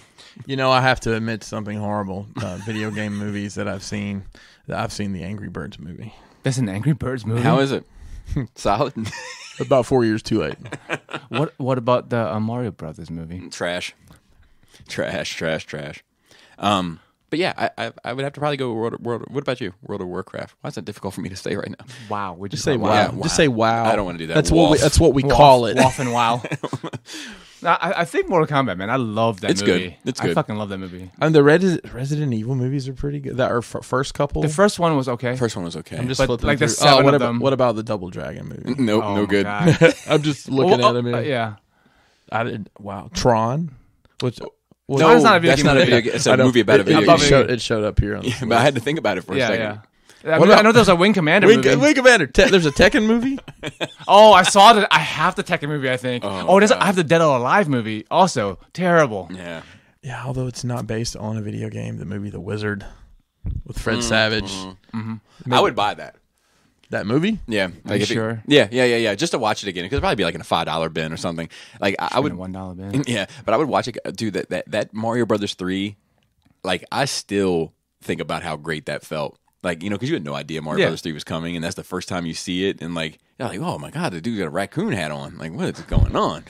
I don't know why that seems cool to my 10-year-old brain, but I mean, I think So did the Power Glove. Power Glove seemed cool. It So you seemed got so it. You're cool. like, I never got it. remember Freddie? trash. Freddie made a power. He was like, "This is the Power Glove, bitch," or whatever. He had like the shit. hooked Yeah. up there. Yeah. That's crazy. Yeah. 80s were a crazy time. It was all that coke. and then there was New Coke, and that fucked everybody up. No. And then, so they brought the old Coke back. Boy, yeah, they brought the hey on. This stuff's got something new in it. It took a minute to sink in for me. And started watching The Expanse 3. It's season 3. Mm-hmm. Season 4 just recently came out. This is like one of the best sci-fi, like hard sci-fi, like media out there. Where like space, the way they handle space is like fucking space. Like the dangers of it, like fucking a loose fucking bolt on the floor will fucking kill you type deal. Oh, yeah. But they also have like a fantasy element to it because there is an extraterrestrial element they're dealing with. But everything else is like politics between Mars and Earth and asteroid belt people fighting each other. Right. And it's fucking great. Oh, belt people. They're the worst. Belters. Is that what they call them? Belters, I was yeah. just making up shit. So wasn't far off. Haiti, Hawaiian. Haiti? I just made up a new word. Haitian. I think it's a very a genre I'm really interested, but it's really niche. There's not much in this genre. Like only other thing I can think of is like Gravity. I didn't even watch the movie, but where it's hard science, where like you're in space, but like it's no holds bar, where there's no fantasy element. There's no anti-grav or anything. No, like if you go too fast, your fucking brain comes out of your ears. Oh wow. Yeah. Interesting. I'm not. And they have to familiar wear with that fucking like having oxygen is a huge deal. They're always fucking making sure they have air and water. one. It sounds like I would have a lot of anxiety watching this shit. It is. Yeah. It's. I don't a lot need of it in my life. I don't have any interest in ever going to space. Do you? No. I think people When want to people- go to space not realizing how space really is. Yeah, I'm like, no, thank you. I'm very comfortable right now. They watch like you watch Star Trek and Star Wars and shit. It's like, oh yeah, it's just like on a boat. It's Listen, fine. that's either a long time ago or way in the future. That's So true. But we're like, good. real space is fucking horrifying. Yeah. And just like to look out and see nothing but fucking stars is worse than being in the middle of the ocean. I don't know if any of you've been in the middle of the ocean I before, have, yeah. and it's fucking terrifying. I mean, like on a little bitty boat, or I've been on a cruise. I've been on a boat. cruise and not seen anything but water. but it's different when you turn the lights off. Oh, at night. Yeah. Yeah. Oh my god. Yeah, it's like creepy. you just realize how fucking small you are. Insignificant. Yeah, I agree. And I'll tell you, like, I've been on, like, this is not a flex. If you lived in Maryland, you've been on a fucking boat. But, like, I've been on a boat, like, just, around the harbor and out the, and, like, somebody's, like, knows their shit. And it's like, no, let's go out for a little bit. And the moment I can't see land anymore, I'm like, nope, take me back. Yeah. I'm uncomfortable. Yeah. Yeah. Even if you see land, it's like so fucking far away. Yeah. Like even I don't know. As a kid, we would used to go to this beach. Not as kids. Gunpowder Mill? Teenagers. No, down in Gloucester, Virginia, in the middle of nowhere. At Gunpowder Mill Beach used to be fucking tough in the 90s. I'd be like, no thanks, I'll just stay. Like Can we go to gunpowder. can we go to the woods or something? Or how about a whole forest made of nothing but knives? Could we go there? Razor blades. So people were hanging out at the beach, like mugging people, and It was just like it was Drugs just like, and- It was just like kind of how Central Park was, and like you know what I mean. At a certain point, Okay. like, You you just know, don't go after dark. Yeah, It's fine during the day. yeah. No, but like going to this beach, like there's nobody, there's no lights or nothing. Just looking out into the ocean, like it's a different feel than looking at the beach in the day when it Right. looks fun. Well, Yeah. not to you because you hate beaches. Yeah. Sand. I don't, yeah, it gets everywhere. I don't mind them so much at night, and I don't mind them if I'm fully clothed. I just don't like. I hate dealing with the sand, dude. I'm like got the Anakin disease. Like I hate dealing with the sand. But I'm not. I like walking the beach. My thing, I can't sit anywhere and just watch something for hours. Like my wife is perfectly book. happy. I can't. Even that. I'm like. I'd rather sit inside and read the book in the air conditioning. You know what I mean? No, I get you. The only reason I go to the beach is to get in the water. Yeah, And but that's an activity. Yeah, and as a kid, I'd be like, I want to see hot chicks, but there's no fucking hot chicks. There's a once in a blue moon. Yeah. Ocean for City, depends come on on the now. beach, but yeah. It depends on which. Are you in the first street or you're in the fucking Yeah, like I'd probably go hang out at Miami Beach. You know what I mean? Like, Yeah. find some beach in Brazil. Cali? Yeah, Ocean City's where you go and you want to figure out why you don't want to get any tattoos. Yeah. Or get a shirt that says like feeling crabby. Or How about something. a- It's how got, about like Maryland crabs all over I bet it. a shirt with Chris Gaines' face on it. dude, this is the best. We got I gotta get a picture. We got to put Christmas a picture on the present. page. We gotta get a picture. But you have to take. we it all far got each other away. dumb presents. Yes, And I can't wait. well, to try no, those. Bobby didn't give me dumb presents. He got me useful presents. He gave me like Well, crafting yeah. material. Yeah, I got enough white paint to dry brush everything I own 3 times. I got them. It's got a pump. It's got a pump. Like, what the fuck? It's like what they served ketchup in high school, but filled with white paint. It's fucking. I don't even know where it doesn't go anywhere in my shop. Like the paint's over here. Wait, it's like white paint in everybody else. It should last you. Yeah. So like, you feel ripped off? You're the only person who actually got real gifts for other people? No, not at all. Not at all. I haven't put my beads in service, but Did you tell him what he got you? and Chris got me one of this. We had this conversation on Nerve Rage about the bead things that people used to have, like in the 80s and 90s, like early 90s, like on the back of your car seat, Like taxi drivers? like yeah. And so he said you had one, right, and you loved it or whatever. Didn't Oh, you? back in the day, yeah. And I was like, I never had one. I never sat in one. So he got me one. So I'll try it out. There's a surprisingly large amount of options for. I'm sure the a beaded technology seat has cover. just grown and expounded. And I got Chris a big thing of white paint and like a big jug of white paint and It's a gallon. and a bunch of dry brushes because it was like a common joke that Adam used to say in the Nerve Rage chat that everything that Chris needed to finish off would be some white dry brushing. Which he does sometimes. I do quite often actually. And then for Joe, I replaced. So last year I replaced his T-square and his And cutting cutting mat, mat. and then this year I replaced his wood glue and his floor polish. So I think I've now replaced all of your stuff. Yeah, more than you didn't use a whole bottle of my shit. No, but if it's ruined at this point, so it's like I just replaced it. I feel better about it. So, and then Joe got me one ticket to Brofest, which I have to think about. I don't want to waste it, so I got to think about when I want to use it. I got an unlimited usage of the resin printer, up to 500 milliliters a month. Yes, a voucher. Which is a huge amount of resin to use in a month. So yeah, it was good, funny stuff. And lastly, I mean, I could talk about this for hours, but Witcher on Netflix, Phil wanted your opinion on it. it's fucking amazing too. I'm gonna disclaimer. Mm-hmm. I'm biased on this. I love the games. I've read some of the books, not all of them. I'm going to read more of the books, and I was biased the other way. I looked when I first saw it. I was like, I'm gonna critical. fucking hate this. Yeah, This is gonna be terrible. They're gonna ruin another thing I love. I wonder if that helped though. What? You know, the super low expectations, like in Fear. Yeah, probably how it happens for you a lot. Yeah, when for you're sure. going to stuff. But it's more than that because I fucking love. There's a few things they got wrong to me that I didn't like, but overall it's fucking awesome, and I wish you guys would watch it. If you watch fucking World of Warcraft, you can watch an episode of this shit. Yeah, no, I want to. It's on my list. Yeah, I want to give it a try. I mean, I'd be interested to see what my experience is versus yours, having no idea. It will be harder for you. You can't watch it passively. You have to pay attention. And I'll tell you, if it was a movie, I would have already watched it. It can't be. There's so much lore. Just part one of many. Or there's 8 parts. No, I'm It's saying like 8. It's 8 movies, Bob. No, it's like it's an over. 2. It's like 3 movies split up over. Well, there's an overall arc Right. that comes together at the end, but they're all each individual stories. Each show, I think, Oh, so it's just like The Mandalorian then. Almost. except much better. I'm sorry, it's No, a better fine. show. Yeah, I can believe that. I mean, I like the Mandalorian, but this is just a better show and better world. But I'm gonna hold off on that. World of Mandalorian. Oh, okay. All right. Not the world of Star Wars per se. Okay. All right. We'll let that ride. And they're different. Yeah, for sure. Sci-fi For versus sure. fantasy. But so they. I would debate that too, but not today. But so the story, the show, the stories in the show, I think they're based off the books instead of the game. But the game is also based off the books. But there's, there are differences. The books and the game is different. You sound like It's my Star Wars. You sound like a little typewriter. It's my Star Wars droid sound. But yeah, and I think that it's probably best to go off the books. I think it would probably be worse if they went off the games because it seems like everything that goes off of games is usually pretty bad. Yeah, you know. that's what I was thinking earlier. But the look is, as far as I know, is perfect to the game. Like Good. it looks like I think that's the right way to do it. Into the game world, like the buildings, the music, base the story off the books and base the look off the games. I think is the smart way to do it. and Henry Cavill does. I was worried, but he Why? does. He's good.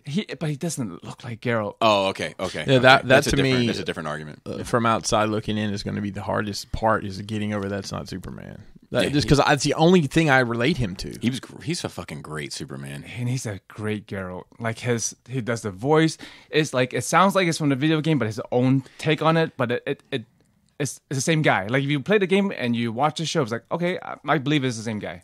Just not to get off subject, but just to extrapolate a bit, have any of you been keeping up with this Snyder Cut stuff?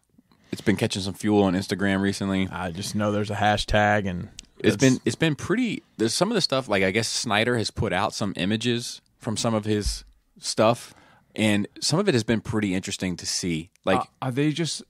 You think it's part of marketing? Them just trying to keep the DC universe in people's minds? so it's fan driven. It's fan driven. It's not studio driven. In fact, it seems like the studio is trying to suppress it. Okay, but it sounds like Snyder's playing into Who's it. cut off from the studio. Okay. But like, some of the stuff with Green Lantern, the guy who was going to play Green Lantern has stepped in it now, and he's been like, yeah, like I had a great time. Like he apparently, they already filmed? yeah, apparently Green Lantern was heavy in the movie, and when Jost took it over, he cut it all out. That's a lot to cut a whole character. So Martian Manhunter and Green Lantern were supposed to be in the movie.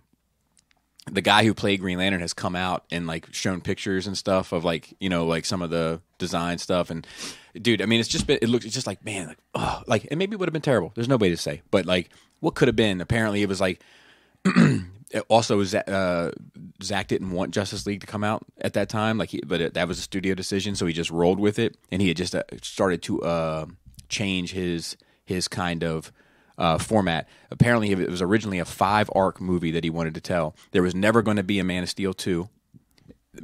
BVS was Man of Steel 2. Okay. Like it was, all of this stuff was going to operate as without sequels. It was just going to be one story told through different titles that tied in heavier to different characters, and it was supposed to end at Justice League. Which would make sense. Correct, and they pushed it forward, which is probably the wrong decision to make. But studios make a lot of wrong decisions. 1,000%. But yeah, some of the stuff that's coming out about it is just like, man, like what would that have looked like? What would that world have looked like? Because it seemed like between some of the stuff that he wanted to do with Wonder Woman and Aquaman, and how it was all going to lead into a Justice League film with Green Lantern and Martian Manhunter, and it seems like he had a pretty interesting view of a big plan. And the Robin was going to be Robin from the Dark Knight. Okay. Like the young female Robin, because that's the Batman story he was telling. And I don't know if at this point, reading some of the stuff, if he had any intention of it being a long, drawn-out thing. Like the DCU was not a thing. It was just going to be like, look, this is going to be a 5-part story, and that's it. Kind of like Nolan with Batman. Yeah. Like 3-part story. Yeah, and I wonder if that, and then they could have done the spin-off stuff and solo stuff and, reboots and all that down the line. That might have been a better overall decision. Now, hindsight being 2020, yeah. I mean, it would have sounded good at the time if we knew about that anyway. Yeah, yes, but I think if you're the studio and you're like, no, look at Marvel, look what they do. They're like 30 films in now. We want to do 5? We're not doing 5. We're going to do 30. Look at, you know what I mean? Yeah, I guess. There's a problem with comparing, right? Right, but I mean, it's not. I think that the only people doing it were Warner Brothers. Yeah. But yeah, I love to. I'm gonna give Witcher a shot. Selfishly, I'm glad that shit fell through because that means Henry Cavill is free to do The Witcher. Because season 2 is going to start filming in February, and season 3 already got greenlit. And the showrunner says like this is probably going to be up to 7 seasons or more. There's plenty of material to draw from. From this first season, I think they covered 1.5 books, and that's a lot of books. That they're nowhere near where the last game is, which ends his saga. But yeah, there are a couple of things I was mad about, like him not having 2 swords in his back. But I guess logistically, it's iconic. Right. The medallion is very iconic, but they changed it for some reason. There was one character that she's big in the game, not as big in the books, but I feel like they got wrong just because the girl I know is Triss. It's a redhead that does fire magic, and she is not really a redhead and doesn't do fire magic in the show. Well, yeah, that does sound different. But everything else is great. This sounds shallow of me or superficial of me, but it's all about. But it's part of the lore. So like the actresses do great. I think Yennefer did an amazing job, the main lead, and I think really this is actually her this season. It's really more her story than the Witcher story. Her arc is much more complete. And beauty's in the eye of the beholder, but like in the lore, right? Sorceresses, when they become sorceresses, say that sometime, they ascend and they make themselves fucking out of this world beautiful. All sorceresses that you meet are fucking extraordinarily beautiful. So like in the show, I don't, when I see this lodge of sorceresses, most of them don't look that good to me. But maybe it's just a personal subjective thing. Maybe other people think they look great. Right. But like it's a lore thing for me. Yeah. I want to give it a shot. And don't watch it with the kids. There's titties everywhere. Yeah. Yeah. Just like in the games and the book, I think. Oh, really? But yeah.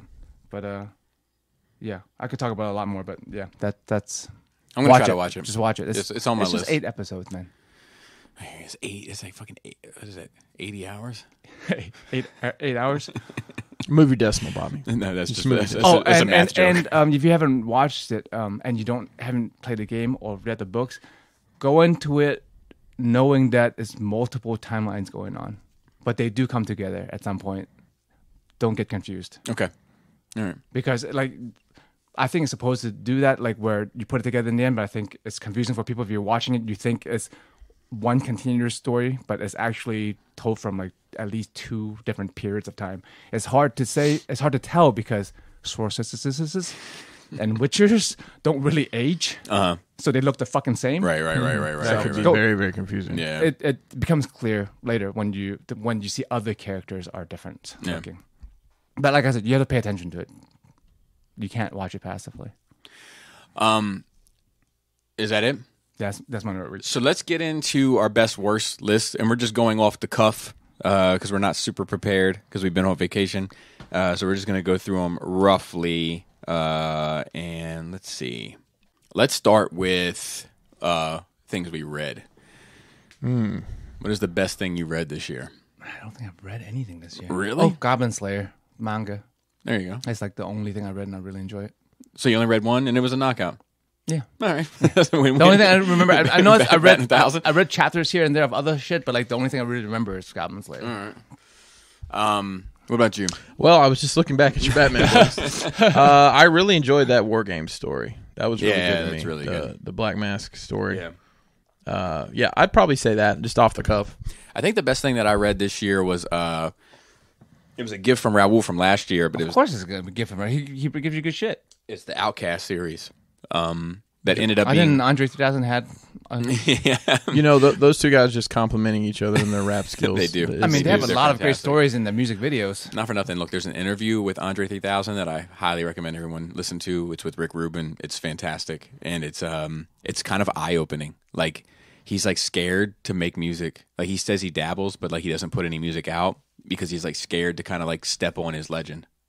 I can Well, it see makes that. sense. Yeah, but like to imagine somebody in my head that's like, you know, Michael Jordan level of skill. You know what I mean? Being, you know, having that self doubt is just like, wow, everybody suffers from it. You know, like, But also, it is a thing that happens. Like Michael Jordan retired how many Right. times? Right, Because when you right. come back, you're not as Right, good. right, You don't right. want to remember being remembered. That's why dying young is good. the legend. But anyway, yeah, I would say the Outcast series. There's a Showtime show based on it. I've never seen the Showtime show, but it's like a possession demon type story. It was very, very good. And like I couldn't put it down once I started reading it. And Raul actually got me the 3rd volume of it that I'm anxious to get back to. But I'm contemplating just starting over and reading it again because of how much I enjoyed it. And then the book that I enjoyed reading the least is, I'm going to tell you, it's this Batman Metals. I'm the same for me. Dude, I don't like it. Didn't you recommend it? I mean, I didn't recommend. No, he recommended. Actually, he I like the read. Damned book. Yeah, but it was the other one, the Twisted, whatever, the Man Who Laughs or whatever. Oh, that's the one I'm talking about. But I think that all kind of parallels. it together. does. So you I read didn't read that. the front end of it and didn't care for the Correct. back end. So, But you're telling me the The front front end's end not ain't nothing great. to write home about either. Yeah. And And maybe I say I don't like it because I didn't understand completely what was going on. But nonetheless, well, I understand it now, and I can see how you would not understand it not having read the Metals. But I'm reading the Metals, and I'm like, no, I understand it. I don't think it's good. yeah. So that would be mine. And you didn't read anything else but Goblin Snatcher. So Goblin Slayer. Yeah. Goblin Snatcher. I think it's a little bit different. Let's see. What about television show? Best and worst Witcher. is your best. That's What about best. your worst? That's always hard for me because I don't watch bad TV. I just don't watch it. That's a weird flex. I mean, Yeah, like I mean, I quit. yeah, I might watch if I'll try to give stop it an watching. episode. I mean, I know you're the same way with 3 and out, but Right, it's hard to remember. But even that, I would say like that would be so. Like Jessica Jones season 2 is my worst because I just couldn't make it through it. What was I can't remember what it's this year and what's not. Was Iron Fist is not this year, right? It's last year. No, I think it was Jessica Jones is the only thing that came out this year for Marvel, and I'm pretty sure it came out this year. I'm not even 100% sure on that, but I'm pretty sure. And my best is probably like if I'm being honest, is Big Little Lies season 2, which is by far the best show I watched all year. But Mandalorian would get the nod if we were talking about nerd stuff. Yeah. I'm struggling to really think of anything off of that. I mean, I'm going to say Mandalorian, but I mean, I watch a lot of TV, but most of it's just nonsense, just sitcoms and whatnot. So what was your worst? Jessica Jones. Jessica Jones. And for a worst, Worse than God. Watchmen? Worse than Watchmen, because Watchmen I could at least make it through. Oh, right. And the Watchmen has some saving grace at the end. It's just the beginning. Jessica of it. Jones, you will never find out if it does. I'll never find out. Yeah. I literally couldn't continue. I had no interest in continuing. And let's see, music. Yeah, I know you guys aren't heavy music, especially you, Joe. I But just listen to stuff. was there anything that caught your ear this year, or didn't? My favorite song of the year is Spite. Oh, what a nice thing to say. I mean, it's true.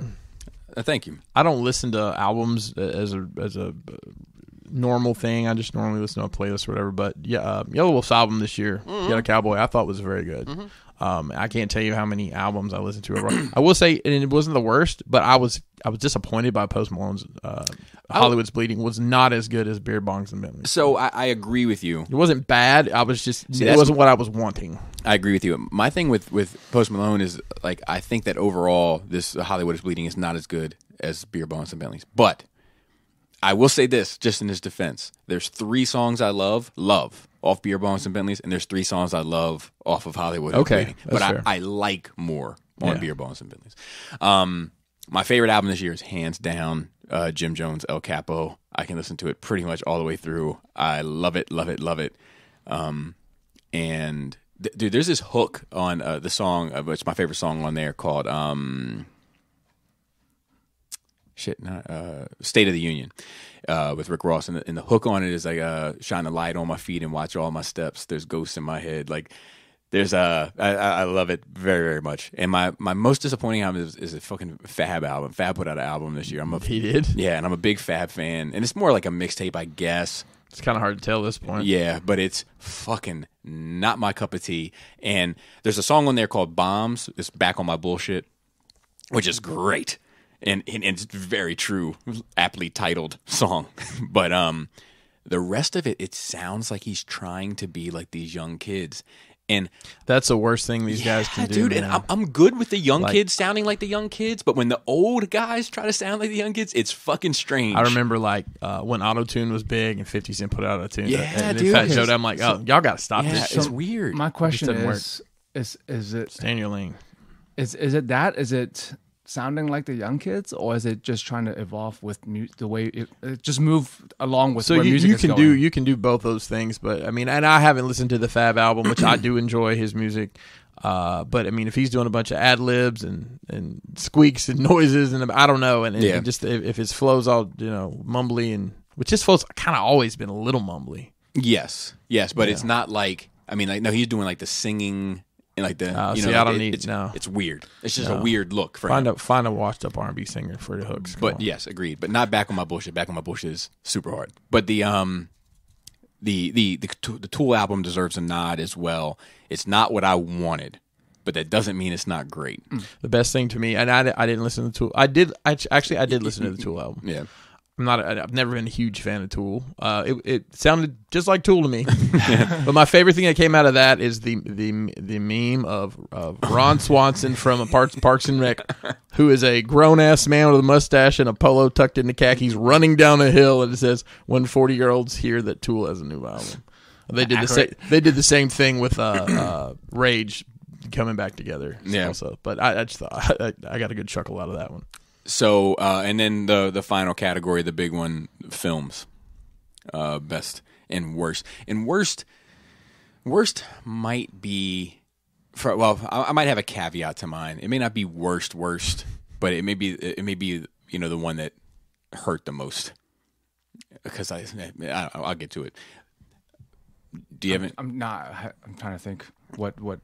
So I'm going to try to do.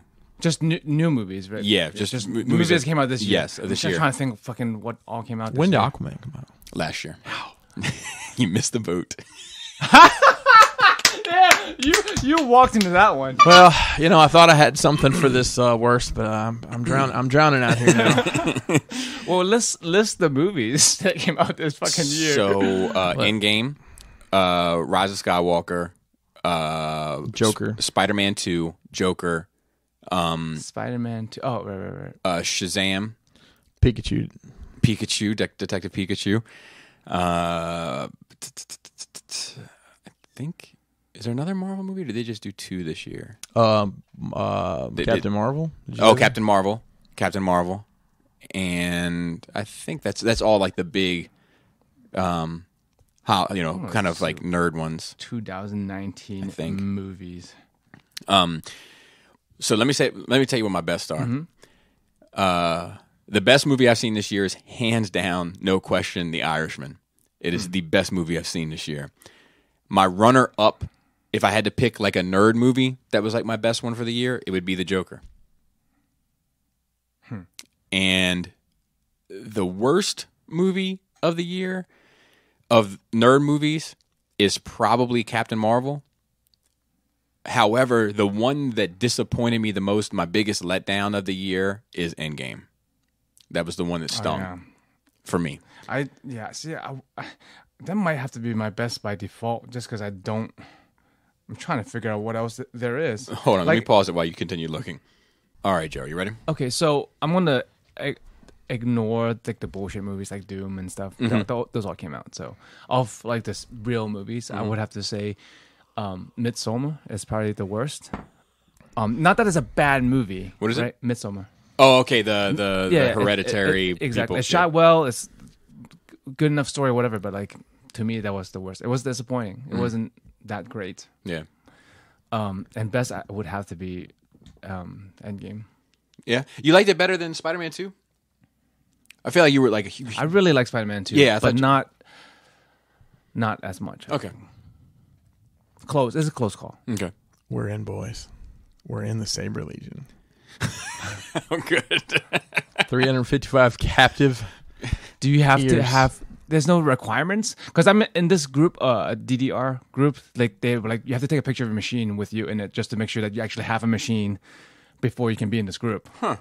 Because it's a buy, trade, sell, like talk about tips and stuff. So they don't let anyone in. I'm surprised they didn't. Were like, where's your lightsaber at? Yeah. You know? Wow, looks like a pretty active group. Physically active? I might have to get the old. Might have to dust off the old Saber, custom saber shop saber. Get the sound chip. Start selling stuff to them. There you go. That's your new market. Well, I doubt that they'll probably make if they're actually fighting. Jedis. Well, they're fighting with this shit that they're not using 3D printed hilts. Right. Think about that. That shit's not gonna hold up. Movies for me. Yes. The worst is it kind of broke my heart a little bit. It was the Lego Movie 2 because I haven't watched it yet. I couldn't get through it. That's why I haven't watched it yet, because I don't want to be sad about it. Yeah. I couldn't get it. Just went on and on. And like, what are you doing here? That's kind of how I felt about Mary Poppins, by the way. The first movie was great. I love it. I've seen it so many times. It's kind of how I feel about Mary Poppins. Yeah. And I'll say episode 9 for my best movie. Yeah, I mean Joker was really good. But I mean, even watching it a second time, I mean, I left that theater just so pleased with the movie. So, well, that's awesome. I mean, nothing warms my heart more than to hear Star Wars love, I can tell you. I'm almost like I almost feel a little bit. I mean, obviously, I got my contributions came so late, so I didn't really get it, But when I started doing the Force Friday stuff, my goal was to pump some positivity back into Star Wars because it was just such a fucking cesspool. But the fan reaction, that bracket of fan reaction has been so mixed. Where it's and then Mandalorian as well. It's not as much of a cesspool. It's still a cesspool, but it's not as much of a cesspool. It's like somebody put a Clorox tab in, like dropped it in the pool. Which is that was my end goal. It's just that it was less toxic. How has Fridays been for you from a viewership standpoint? Because I know your reviews for Marvel Legends and stuff never performed at the level of Transformers. No. Is your Star Wars conversation stuff? It's doing pretty well. So it's pleasing to me, but like the toy reviews usually do about 1,000 and some change, which they never used to do. You know what I mean? Right. Like not in that limit. Well, you are doing higher end stuff too, so that probably helps. That's bring true. it in. But I was doing Hot Toy stuff, here and there, then, and I was doing SH Fig Arts all the time. Most of those did well. One of my highest viewed videos is a Black Series Vader versus Mafex Vader versus SH Fig Wars Vader when that was a conversation. Yeah, and people were trying to decide which one to buy too. Yeah, it's got like tens of thousands of views. Like it's like 40, 50,000. Like it's like for my channel that's big. My highest view video I think is like 300,000 views. Is the fucking Motormaster. Yeah. And then people are probably still watching and trying to figure out how to transform that bitch. Another one of mine is the Toy World Dinobot Combiner. Really? Yeah, 100,000 plus hey, views. Thanks to me buying that shit. Was that yours? The Toy World one? Yeah, I sold it and I said, as reviewed. That was the G Creation one. Both. I sold both. Okay. And every time I sell something that was on Bobby's channel, I'd be like, this is the exact done that before. It's like as shown on Bobby's Goldface's channel. But anyway, but yeah, so the discussions usually do close to 2,000 in the first 24, and the reviews are doing like over 1,000, which make them like I was going to do them regardless, but it makes it worth kind of doing. Yeah, bonus. That's good. Yeah, it's nice. Let's see, I had some really high views this month because of all the top. The year end stuff, and then people telling me I'm wrong for liking what I like, and which is always a treat. Top 11. There's this one guy that fucking has something negative to say fucking on every video I do, and he's always your biggest fan. Yeah, and he's always talking about how like he has the figure. I'm willing to bet at this point he has none of it. I'm almost like, dude, show me a picture with your name, with your fucking username, and your fucking collection. Or I'm not believing anything that you say anymore. But anyway, so yeah, and I did mine already. Right. Yep. Yes. Okay. So then we can move on. We only have a little bit of news. Did you do a best and worst purchase? Oh, no. Good job. Best purchase, worst purchase. So I'm going to say the worst purchase I made this year was definitely my LED lights. So is that what you got? Are you going to redo all those? Is that what's happening? Eventually, I'm going to. For those, I'm planning on just swapping out the lights. I just got a low quality light. Oh, gotcha. So like the connection points are funky, which is a combination of funky and wonky. It sounds like I thought it was an Asian. That's a very Atlanta way to say funky. Or actually, no, that would be like a too short. Maybe yeah, funky. But I should have just gone with a higher quality light. And then I probably wouldn't have had to strip off the fucking connection points. Well, you didn't have to do a lot. Dude, that gives yeah, and it ended up having to. I ended up having to, yeah. God, that whole process gave me anxiety because because you don't want to strip the wiring and underneath. Watching Bobby do it gave me anxiety. Was it like watching him spray paint? Yeah, I'm like, we're getting this shit. I'm not good at docile things. You're not good with patience. Yes. That's what it is. To tell a story. 1,000,000 years ago, it wasn't that long ago. Mason was in Cub Scouts, and I was one of those things where, somebody's got to be the Cub Scout din dad or whatever. So it ended up being me. I don't like to use that word. There was this kid in that class. No matter what we're doing, okay, we're going to sharpen our pencils. I'm not very good at sharpening pencils. Oh my God! Literally everything we did. We're very good. I'm not very good at colored construction. I mean, it's like everything. So it just kind of became this running joke around. And I often ask Mason. I said, "I wonder where the boy is now." He's like, "I'm not very good at high school." My best purchase is probably my diorama tables, like the 3 different kind of those are great. terrarium type tables. Completely changed the feel of the basement. Yeah, and the couch as well. Like that whole decision, like all of that, it changed my basement. Yeah, it really did. So that's probably the best purchase I made. Well, the best free thing I got was parts of your gaming table that I now use as a paint booth outside. So it's funny, like that gaming table. Like I kind of feel like it's like like when it lives on. It lives on. So like the spice rack that's attached to my door, that's part of the gaming table, dude. Nice. Everything you saw that I did, pretty much from the point you gave it to me, Crash Box, will touch that table at some point in time. What was your? Would you say your worst? Yeah, them lights. The lights. What's yours, Joe? My best purchase was Seawood Drive House. Yep. What was it? Oh yeah. That Yeah. worst purchase. I don't buy much stuff this year. I don't even fucking know. I don't know. Yeah, I don't think I have a worst purchase this year that I can think of. Oh, that's nice. Nothing bad. No regrets. No regrets. Nice. I stopped just buying things on a whim. Right. Yeah. That's a big move. I keep telling myself I need to quit doing that, but yeah. Those Jawas are on sale for $11. How many do I need? That's my problem. I know. The fucking trash can I have in my kitchen. It's way too fucking small. Dude, it doesn't matter. I need a trash can for this new house, so we went to a Target. We're like, fucking $40 for a goddamn trash can? You know what my parents have? And I've always said if I would put it in the house, but it never worked. Like there's nowhere to... They have a trash compactor in their house. Wow. What? Yeah, they're not expensive. Mostly you see them used to compact weed bundles. Like my brother knew a guy who was a Sears repairman, and this guy called him out because his trash compactor wasn't working, and he had 10 trash compactors in the garage. How you think they make them bricks, dog? Yeah, that's true. Marijuana notwithstanding, my parents have had one for years, and it's so handy because you don't put your wet, nasty garbage, which I know there's a difference between trash and garbage. 1,000%. Either way, they're handier in the hip pocket.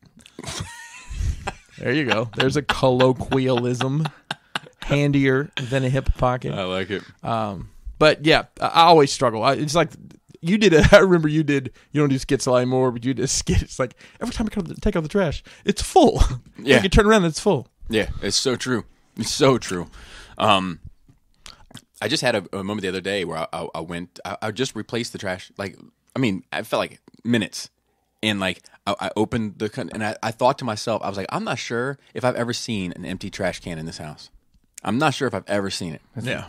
See, that's how it goes. You need a bigger trash can, man. Anyway, I'm struggling with this, but I bought a lot of stuff this year. How about your cutting machine extension? Well, I haven't. Yeah, well, I haven't installed, even, and I'm not even sure it's going to work. I don't have any. I mean, Mythic Legions, maybe your worst purchase of the year? No, absolutely not. No, it wouldn't be. Actually, I'll tell you what my worst purchase of the year is. What about the Mythic Legions you haven't opened yet? All them? The piles under your desk. Well, those were. I knew when those were coming in. I wasn't going to open them. I just haven't sold them yet. I'm letting them mature a bit before. Chris is a fairly private person in a lot of ways, but whenever I get this little look into behind the scenes, Chris, I'm always like, huh. Because you present yourself put together.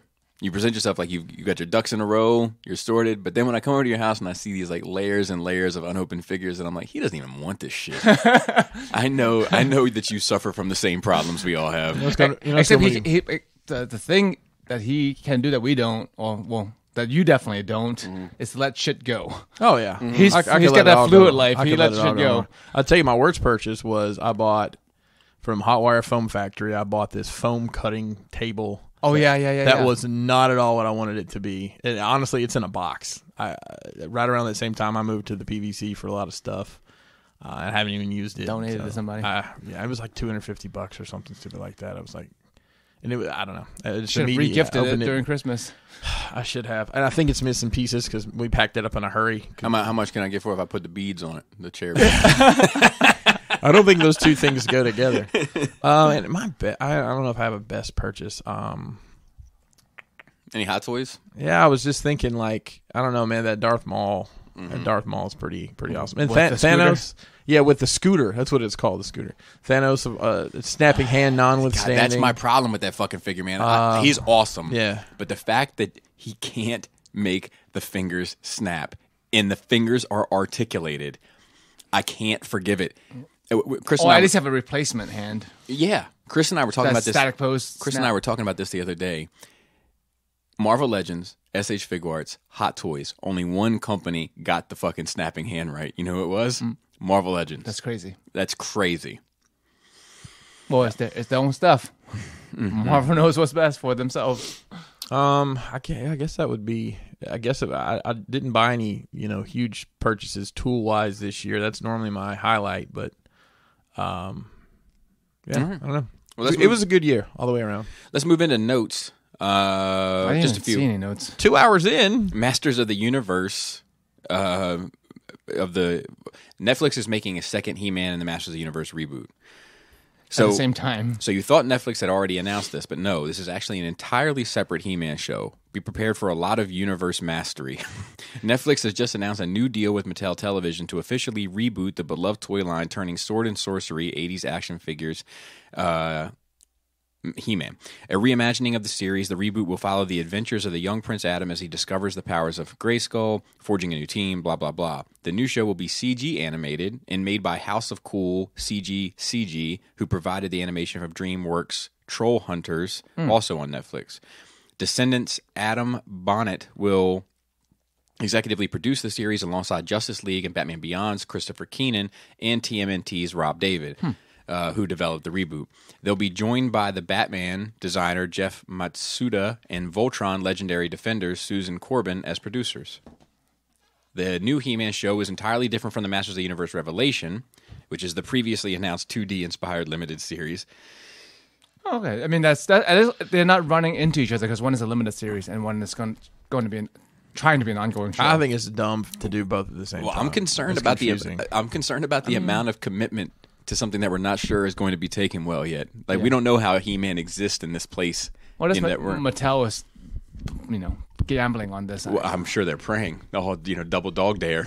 You know what I mean? Like they need that shit to work. I mean, they've had other shows on at the same time before. I mean, Batman and Justice League cartoons were and Batman Beyond was all on at the same time. But I guess if I were to just for the sake of argument, like at least those waters were tested. Like we don't. I mean, aside from the She-Ra show, which I don't know how it's performing. I mean, it's got season 3 or 4. Well, that says something. Yeah.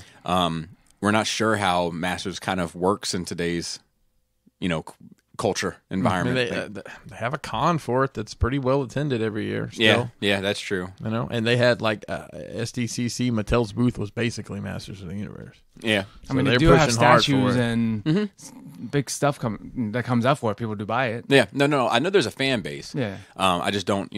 I would imagine enough streaming. I would imagine that they're trying to recapture a new audience. Or capture a new audience rather. And I'm not sure. How does he held his own in the 80s when he was going up against Transformers and Star Wars and all that kind of stuff. So the brand is valuable. There's no doubt about that. It's still around. It's just about kind of the execution of it all and if it will hold up. Speaking of if it'll hold up, excellent or bogus? Here's a first picture of Bill and Ted. Yeah, I saw that. How do we feel about that? Fine. I feel like... What do you expect? So do you remember the original picture, like promo picture that they put out? I was like, man, these guys don't look like they've aged a bit. Oh yeah. In that picture, I feel like they've aged a bit. Yeah. For sure. I'm like, all right, we didn't use the same filter on this one. And then the only other thing was we've got some pictures from the Marvel TV shows. One of which being from the Falcon Winter Soldier one, which isn't as crazy, but they do show a Baron Zemo and with a mask. With the mask, how would you feel about that? So is it the same? I think it's the same actor because they show him also unmasked. Yeah. There. Yep, that's the same guy. So, and he's got like the fur around his coat, which is a very Zemo. I wonder if he still listens to that voicemail a lot. Yeah, puts him in his spot. I mean, everyone has Disney Plus by now, so people can watch it. Yeah, roll. I mean, just by default. Yeah, roll it out. I was in I'm in a Disney Plus group that I've muted, but Why you know these groups? because just do things. because I like to make fun of people. But somebody was like, I thought this was a Disney Plus group, not a Star Wars Plus group, and the comments were just brutal. But, Yeah, I mean, it's I saw tweets that were like, okay, so now what do I do with this Disney Plus subscription after Mandalorian? It's like if there wasn't Star Wars stuff on there, like how many people are on it just because of Star Wars? Right. Oh, those groups like I just finished watching, I don't know, whatever dumb 80s kid show. What should I watch next? And these people are suggesting stuff. I'm like, why? Independent thought, people. But it just boggles my mind. We had we can just move in on to a couple questions. Speaking on the He-Man stuff, I think I saw some art for the Thundercats thing that's coming out. I hate it. I don't know if I can be bothered. Is that like the kitty looking one? Yeah. Yeah. I hate it. Yeah, I can't be bothered. Yeah. But it's not for me, though, obviously. Right, So it doesn't right. matter what I think. We got a question from JG. He's a Maryland guy, which somehow fell through the cracks. But he said, this was back in November. He said, question for the Nerd Rage crew, what Star Wars droids would you put in a droid hall of fame? And he says, for him personally, he put BD-7 from Jedi Fallen Order, R2-D2, C-3PO, and Chopper. Minor spoiler, I'm excited that The Mandalorian is bits of Star Wars lore by adding a Loth Cat from Rebels and seeing a Night Brother Zabrak during the Bounty Hunter shootout in Chapter 3. Yeah, I agree with that. Those Loth Cats in Clone Wars, too. K2SO would go in my droid hall of fame. K2SO. A Gonk droid would go in my droid. Who? There's ones that are Gonk. like, yeah, they're like big boxes with It little. looks The like trash cans? Yeah, It looks like a shipping tote or a tote with legs. Yeah. yeah. Mouse droid, obviously. Mouse droid for sure. Well, the interrogator droid. Yeah, yeah. BB-8. Which is very similar then to the scout droid and on Hoth, the black. Oh, the like sphere. probe droid. Probe droid, yeah. The training droid, the sphere. Oh, the remote. The remote. Yeah. Yep. Yep. I would also put in. I really liked Dio. I really liked him. I thought that was a cool character. Yeah. No, thank you. No, thank you. What about? I'm not sure if he deserves Hall of Fame status, but I did quite enjoy him. Who had the bad motivator. R5D4. How far? Yeah, he definitely gets in there. yeah, for sure.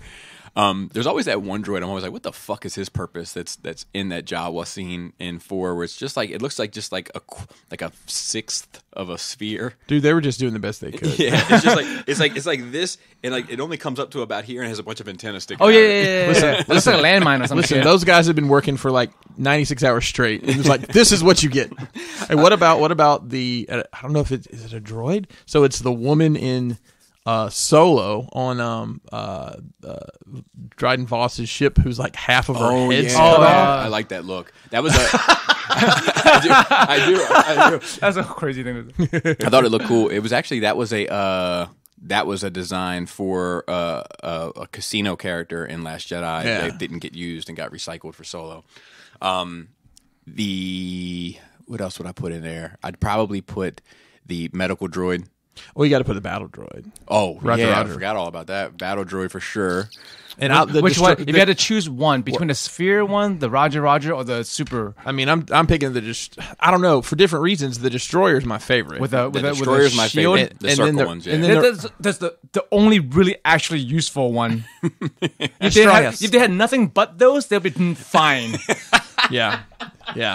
But and they definitely seem the scariest. the ones I don't like are the super battle droid. Except they look great in Mandalorian. They do, but I just think they look I think dumb. I think there was a slightly redesigned it. They don't look, the proportions are different. You know what they And reminded they're me of? shot differently. Do you guys remember in G.I. Joe they had these? I remember the toy. It was like a clamshell, and you could put the Cobra guy in it. It was almost like this robot, but it didn't really do anything. It just stood there, and it was in like one of those early miniseries. Okay. Can't think of the name of it, but it always reminded me of that. It's something to do with the way the head just kind of does this. I wish that the head had a more defining thing about it rather than just it looks like it's like just sculpted into like the collarbone of the super battle just droid. part of the body. So I think that the standard battle droid is probably the most iconic, but Roger. yeah, but I prefer the circular droidicos. Let's see what else. EV-99, the one from Jabba's palace. That you are a protocol droid, are you not? Yes or no will do. What the fucking torture droid? All the droids are getting like the little feet burnt. Yeah, that was a gonk droid. The got his feet burned. That makes no sense. And we got to do the sexy droid from Solo, I guess. The one that's in the nav computer now. Is that a sexy droid? Oh, you haven't seen that sway in them hips, bro? What the head do? Yeah. Well, that's not a droid's far from. How does that work? I'm not a big fan of that character. Oh, it works. Yeah, me either. But I'm not. But yeah, she probably deserves a spot in there. I think that. Also, I like that one in Empire that's helping Solo repair the Falcon. It's just like a little rectangle with wheels and a straight stick that goes up to the center with like a little head on it with like two little mechanical arms. I like that droid for some That one reason. actually looks useful. Yeah. It looks like I would Like a love to have trash one can. around the house. Like, you know what I mean? Like, just pass me a screwdriver. Pit droid. Oh yeah, for sure. I'd love to have two or three of those around the house. Yeah, just hit the fucking button and. Something with bones in it. Maul's droids, those 3 circle ones, just that are cool that he rolls with on Tatooine. He sends them out to try to find. Little searcher droids. Yeah. All right. I think that'll answer that. And then we still have some questions from Facebook, but we're running behind a bit today, so we'll try to circle. We have all next year, guys. Yeah. So many shows. And then we did get another one, but I have this. God. It's super spoilery for 9, so I don't want to do it with Joe quite yet. So yeah, that'll do it for today for questions. Now, Mandalorian. Let's have a conversation about that. Well, I want to hear from Joe about his feelings after the cliffhanger of the 7th episode. Yeah, Joe threw a fit. He'd had a fit. He had a Yeah, moment. like I'm not doing episode to episode shit. I'm just not. Man, Like it took the sales out of my fucking Star Wars thing. Like I was doing nothing but Star Wars after that. I know, dude. I love that, Joe. I did. Yeah, what happened to that, I had Joe? nothing to do with Star Wars after that. I have so many questions still. So I just want to explain this to the listeners. Joe flipped a switch in his head because there was a cliffhanger between episode 7 and episode 8. Now, I just want to say, in contrast, it's the only thing that put my sales back on. Was Yeah. the- See, you that's know what I mean? what- It's that's I just had the way we like to watch shows. Exact opposite And- experience. Like I didn't give a fuck about the Mandalorian for the previous 3 weeks, and then all of a sudden I was engaged again. Yeah, like I know it's an irrational thing on my part. There's no reason. It's unreasonable. My reaction was unreasonable, but I can't help feeling how I feel. We had a decent conversation about it on my birthday when people were over, Baltimore Brandon and them and Phil about consuming media and the idea of binging a show versus an episodic release. And so when you said there was something that you said that night where you were like, no one does it anymore, episodic releases. I think it was you that said that. Somebody said it that night. And when I heard it, in my head, I went, that's true. Not really. But then I went, no, it's not. a lot of shows do Most that. shows are episodic. Netflix is It's just Netflix, and, that's different. and some Amazon are the exceptions. But let me tell you what I love about episodic television. We were all watching it together. Mm-hmm. None of us got ahead of each other. None of us fell behind.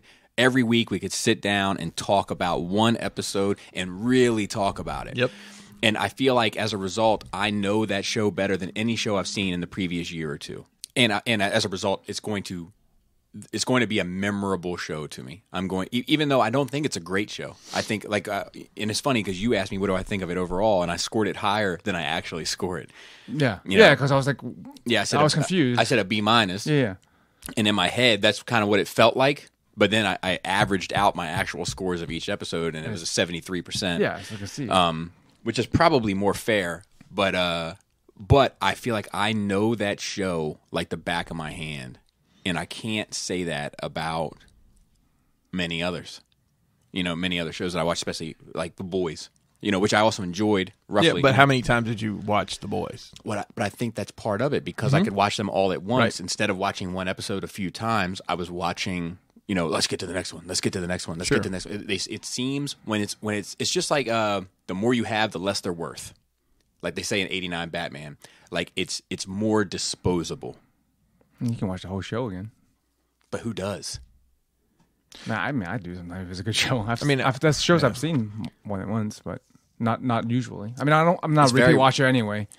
mostly. So I can tell you the shows that I've watched the series of more than once or have all been episodic. Sopranos, Oz, Sex and the City by default. It wasn't my choice. Not that I was against it. I think it's a good show, but I didn't need to see it again. And Batman animated series, X-Men animated series, stuff like that. But all that shit was episodic. It's but the thing is that so I have like the rational part, right? The irrational part of that argument.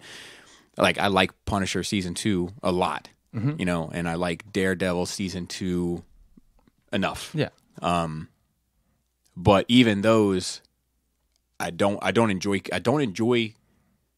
It's like it's like when they say it's like when your parents say you can only have one piece of cake, and you're like, oh, my parents suck, But then when you realize when you're older is when you have too many pieces of cake, you get a tummy ache. That's how I feel about it. But what about the show overall? I enjoyed it. Yeah, I've enjoyed the hell out of it. I mean, it Spoilers, by the way. I think that if it accomplished nothing else, I think it cleansed a lot of people's palate from episode 8 for episode 9. It was a good. What's that they give you between your food courses? Yeah, bring you the cheese or whatever. Yeah, palate cleanser. It's a palate cleanser. Yeah. And also, there's an episode that comes out. The last episode comes out after the movie, so like if you didn't like the movie, then you can still palate cleanse again. I mean, it's true. They did some world building, and I think we all said the gang's gonna get together at the end for one last big, and that's exactly what happened. But are they split up again though? Yeah, they are. Maybe it's a cast of Do you think that's a rotating final characters. thing? No. I'm sure they'll be recurring, but I like hope it's not so. going to be like they're going to ride as a gang. Because I like that crew. I like was it. Like I like surprised. the droid, Kara, Mandalorian, the Ugnaught. Spoiler: the Quill. I was surprised they some killed. of them aren't around anymore. Right. That surprised me that they killed that character. Except, I wonder how much that Nick Nolte price tag is. There's other people that can. I mean, my dad can do Wear that. the voice. Can fit in a pig suit. I have it's like he's in the pig suit. I mean, I love the. I guess it's full spoilers here. Yeah. By the way, based on episode 9 and the Mandalorian, boy, who builds the TIE fighters? What company does Mr. Tech over here? I don't know. Quad Drive Yard, maybe. Okay, whoever they do it, they have some great. I mean, this is NASCAR level safety equipment because 2 people walked out of a tumbling TIE fighter, Which is bullshit because they're known to be shitty. Yeah. Like that's the thing. They fucking blow up if you blow on them too hard. Yeah, but both of them, to be fair, were both super modified. But it was also they're they both were named characters with pod armor. Right. But it was also. I've never heard that It was before. also terrestrial. Wow. Do you know Right, what I mean, it wasn't like out in space with laser bolts. Right. Like it was But it's tumbling on the ground. correct. I think that they're crashing. I think that's pretty bad. I mean, They're crashing into the ground. Yes, but not as bad as a laser bolt blowing up the center of it. This is true. I mean, they had a bomb go off right next to the cockpit, Yes, that is. but true. that was okay. Yeah. No, that's a fair point. I like that character a lot. The Carl Esposito's character. Yeah. The Darksaber raises a lot of questions for me. But I mean, that fucks me up because I'm like, man, you put that in there, and you drive my score up just because like I've been saying forever. Like I need that to be real. I need that to be canon. I need to see the live action. So like, Well, it's I been can't. canon for a while because it's in Rebels. Right.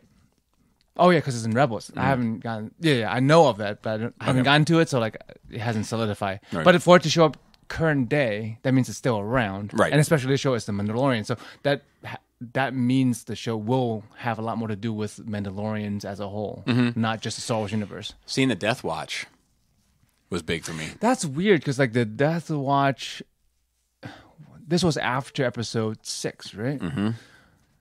So after Talking about the Death Troopers? No, the Death Death Watch. Watch Who's was the the Death group Watch? of Mandalorians that they show. but after Vizsla died, but this would have been during the Clone Wars because they show them. Oh, when they land when and they when he's a land to kid. save Yeah, him yeah, as a yeah. kid. Okay. Okay. I didn't 'Cause there realize was So that. battle droids that and was shit. that was before Maul and Yeah. killed Vizsla. Like, But to see the Death Watch like in live action for me was like a big. but that's weird too because they don't seem to be that type of crew in the in Clone Wars. Yeah, that's true. But we don't know the whole motivations for why they were there and what was going on. We don't know the whole story there.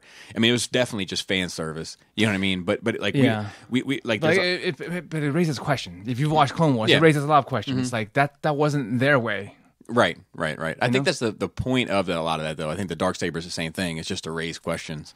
You know, like where did he get it? Why does he have it? We know, it was in the presence. It was in the belonging of Mandalorians prior. Sabine, who was the crown Mandalore at the time, who was in charge now. Correct. So I mean, they raised Mandalore. So assuming they killed her and took it, right?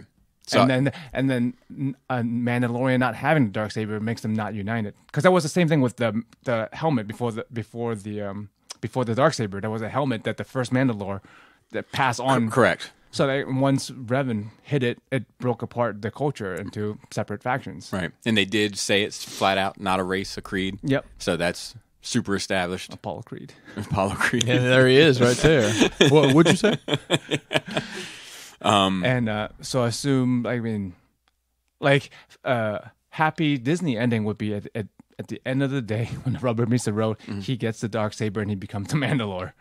Yeah. You know, yeah. Down the road sometime in the far future. I would not be surprised if Sabine doesn't end up somehow. I would love on this show. And she would have to be dead, though, right? No, because she was alive during Rebels, so that was like... No, but he has a Darksaber. How did he get it off of her? Who knows? If she's alive. They could explain it. Because they destroyed Mandalore. Plot armor, like you said. They could plot armor. I like that, by the way. Or maybe some other dual lightsaber wielding women might show up in the same pocket. You know? Yeah, I gotta think about when because she dies in canon. Does she? Mm-hmm. When? Are you talking about Ahsoka? Yeah. Oh, I thought you were talking about Asajj. No. Yeah, Ahsoka. They got a live action Ahsoka coming. They do. Mm-hmm. A show. It looks like. Because like there's like all this like material supporting, like including some sort of design that got leaked, or if it was on it might have been on some like Lucasfilm Christmas card that was sent to like just. So I didn't read that, but there was something like J.J. Abrams leaks Ahsoka something. I didn't read the clickbait, but it was like a live action looking Ahsoka. So that to me, and it's a smart choice, super popular character, and et cetera, et cetera. A lot of questions left unanswered with her, so. I get it. I would rather, I'm looking. We can move into 9 a little bit, but I loved the episode, this chapter 7 and chapter 8. I enjoyed a lot, but chapter 7, like seeing the Death Troopers actually feel like, and to be fair, I think they're intimidating in Rogue One as well. But where were the Death Troopers for 3 movies? Yeah, I know. Well, obviously we know, but right. That's a good question. I was not expecting to see them roll up. An entire legion of my best troops. I'm like, these aren't the ones. Yeah. You wanted the ones in black armor. You brought the wrong ones. I'm not 100% sure on those.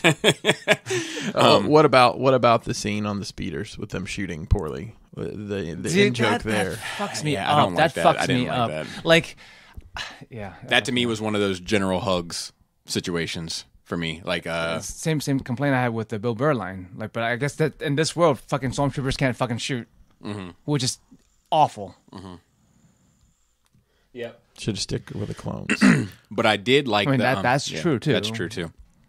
But I did like the IG-88 or IG-11 on the speeder bike, going ham in the town. Like that was great, and he does definitely seem super formidable and intimidating. As a droid, I liked him a lot.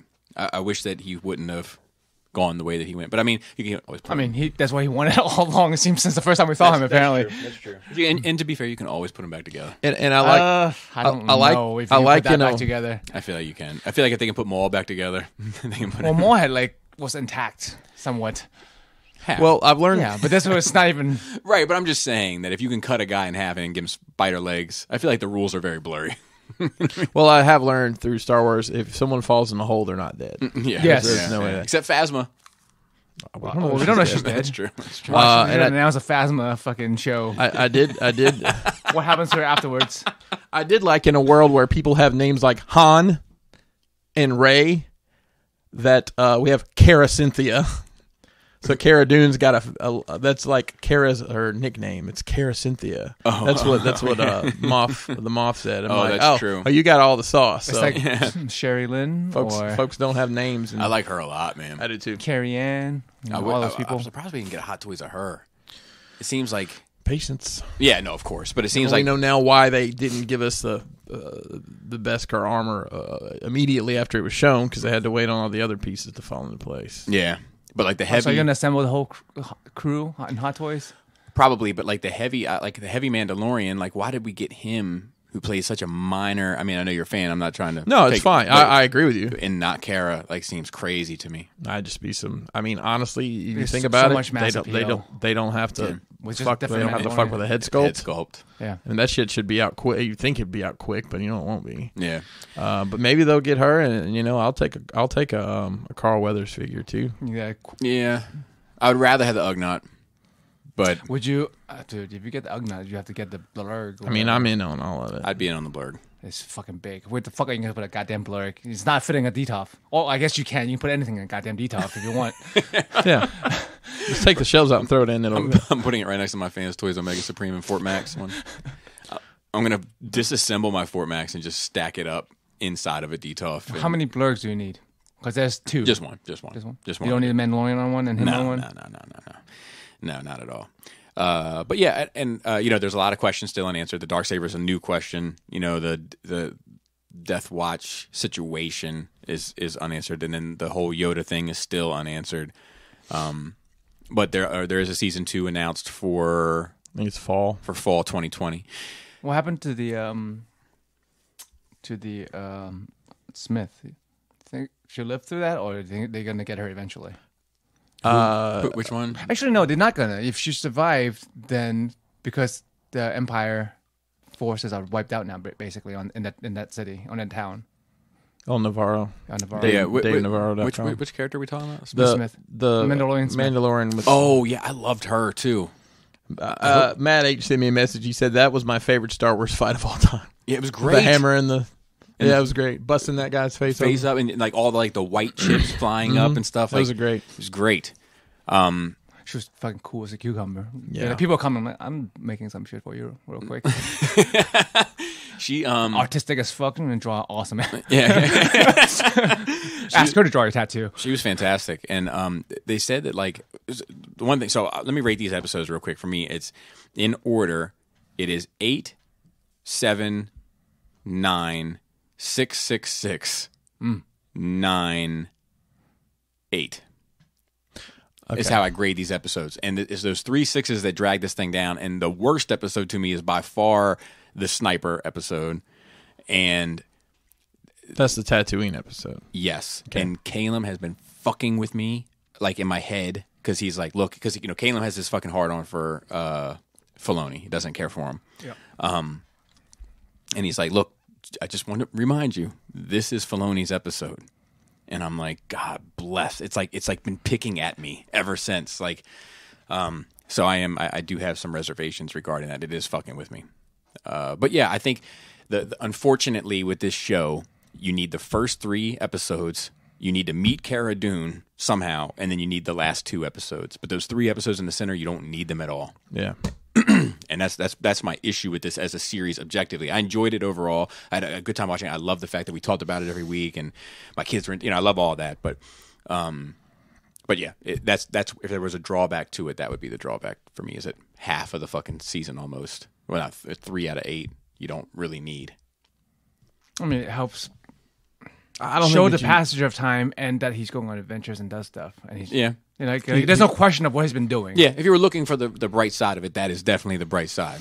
I agree. Like I like that. Like even in other shows of a similar format, I don't mind like adventures in between major events. Yeah. And who knows? I mean, it could be that in the future, something happens that. Well, all those people in the prison will come back. I mean, that's Well, not that's just what I'm a saying. one and done But thing. that's so what I'm it was saying. introducing characters. Well, maybe. It was giving the opportunity for characters to exist in this universe. Correct. And that could come back, and then it could change the way I see the first one for sure. I'm open to that.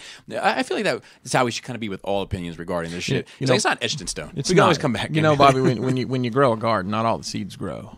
But you put the seeds in the ground. That's true. They're there. I like that. They're I like there. that. We're going to talk at length about episode 9 tonight on ETR. So if you're interested in that, this is coming out in the future, but go back and listen to Enter the Realm episode. What do you know the number by chance? 220 something. We're neck and neck with Nerd Rage. This week's episode of Enter the Realm. Yeah. We're going to talk about It's the one last with, week of December. It's the one with Bobby's face as the Emperor. Yeah. Shout out to Dust for the edit there. Yeah. As 9. And I still would like to go see it with you. If you, I don't know if we'll get the opportunity. I guess we could, like, we're going to do those lights Thursday morning, but you're working. I don't know. Maybe we'll talk about it because I would like to see it again. Yeah. But it's it's far from my favorite Star Wars movie.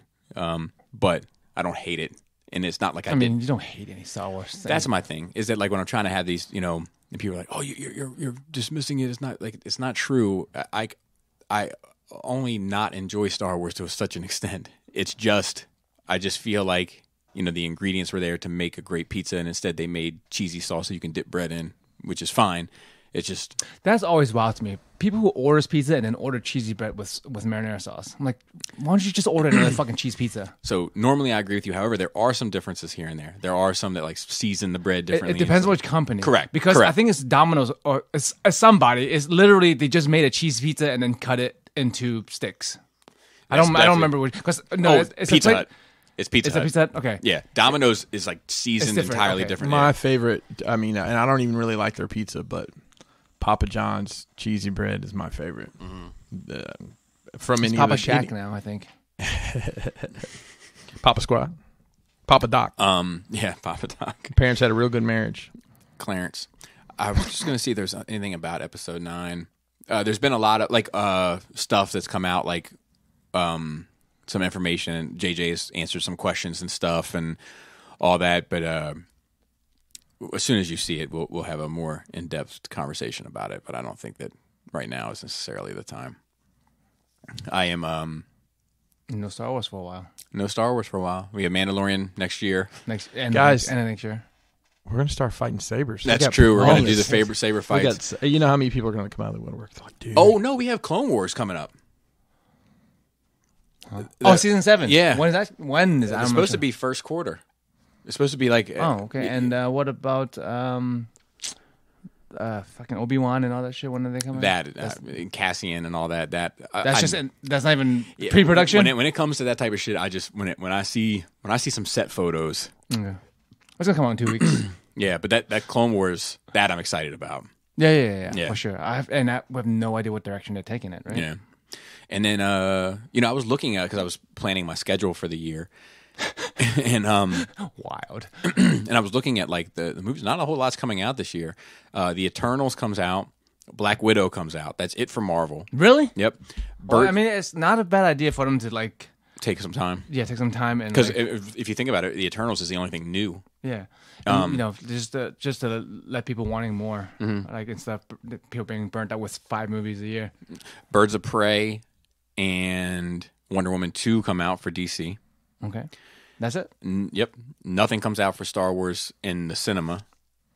So New Mutants is supposed to come out. It's still listed as has a release date. That's not happening. It'll be interesting to see what people are saying. Oh, it's nothing but comic book movies in the theater now, with only 4, 5. Yeah. It's be interesting to what it's going to be in its place. It's gonna be interesting to look at the 2018, 2019, and then the 2020 box offices overall. Yeah. I bet you it'll be down. Oh, like for sure. overall money is going to be That's down what I'm because saying. there's no yeah. comic book movies. Right. There's no big Nerd tentpole shit. stuff. I mean, Jumanji 3 or whatever. I'm sure. 2, I think, right? Oh, Or is it 3? they'll make a third. I was looking at Star Wars numbers in the box because I keep seeing all these headlines that are like, plunges after such, you know what I mean, that kind of stuff. But it's on the trajectory to outdo The Last Jedi, which did crazy well. Yeah, okay, I have no idea because some numbers are like, oh, this is nowhere as good as Last Jedi. Yeah, but I just saw this one that like so far it's ahead of it. Oh, okay. In terms of its trajectory. Okay. But we'll see. I'm not. It's just more so a statement about how things are spun more so than, I don't give a fuck about a commercial success or something. Numbers. And that fucking box set 4K shit, I'm all the way in on that. You saw that, right? Yeah, I don't need that. I have Disney Plus. Yeah, for sure. I mean, I don't. But it's like I'm in it for the bonus. Oh, stuff. it's a 415 discs. Yeah. I mean, it's like everything. You know how tired I get? Fuck, I gotta go change the disc. Yeah. Can you not just stream all this to me? Yeah. All right, so that'll do it. Shout out to the rest of the cool table. One thing real quick. Hey, that's right. I don't know if you guys are aware, but I make a diorama occasionally. And my Popeye diorama from SDCC is, I guess, nominated for Grand Champion.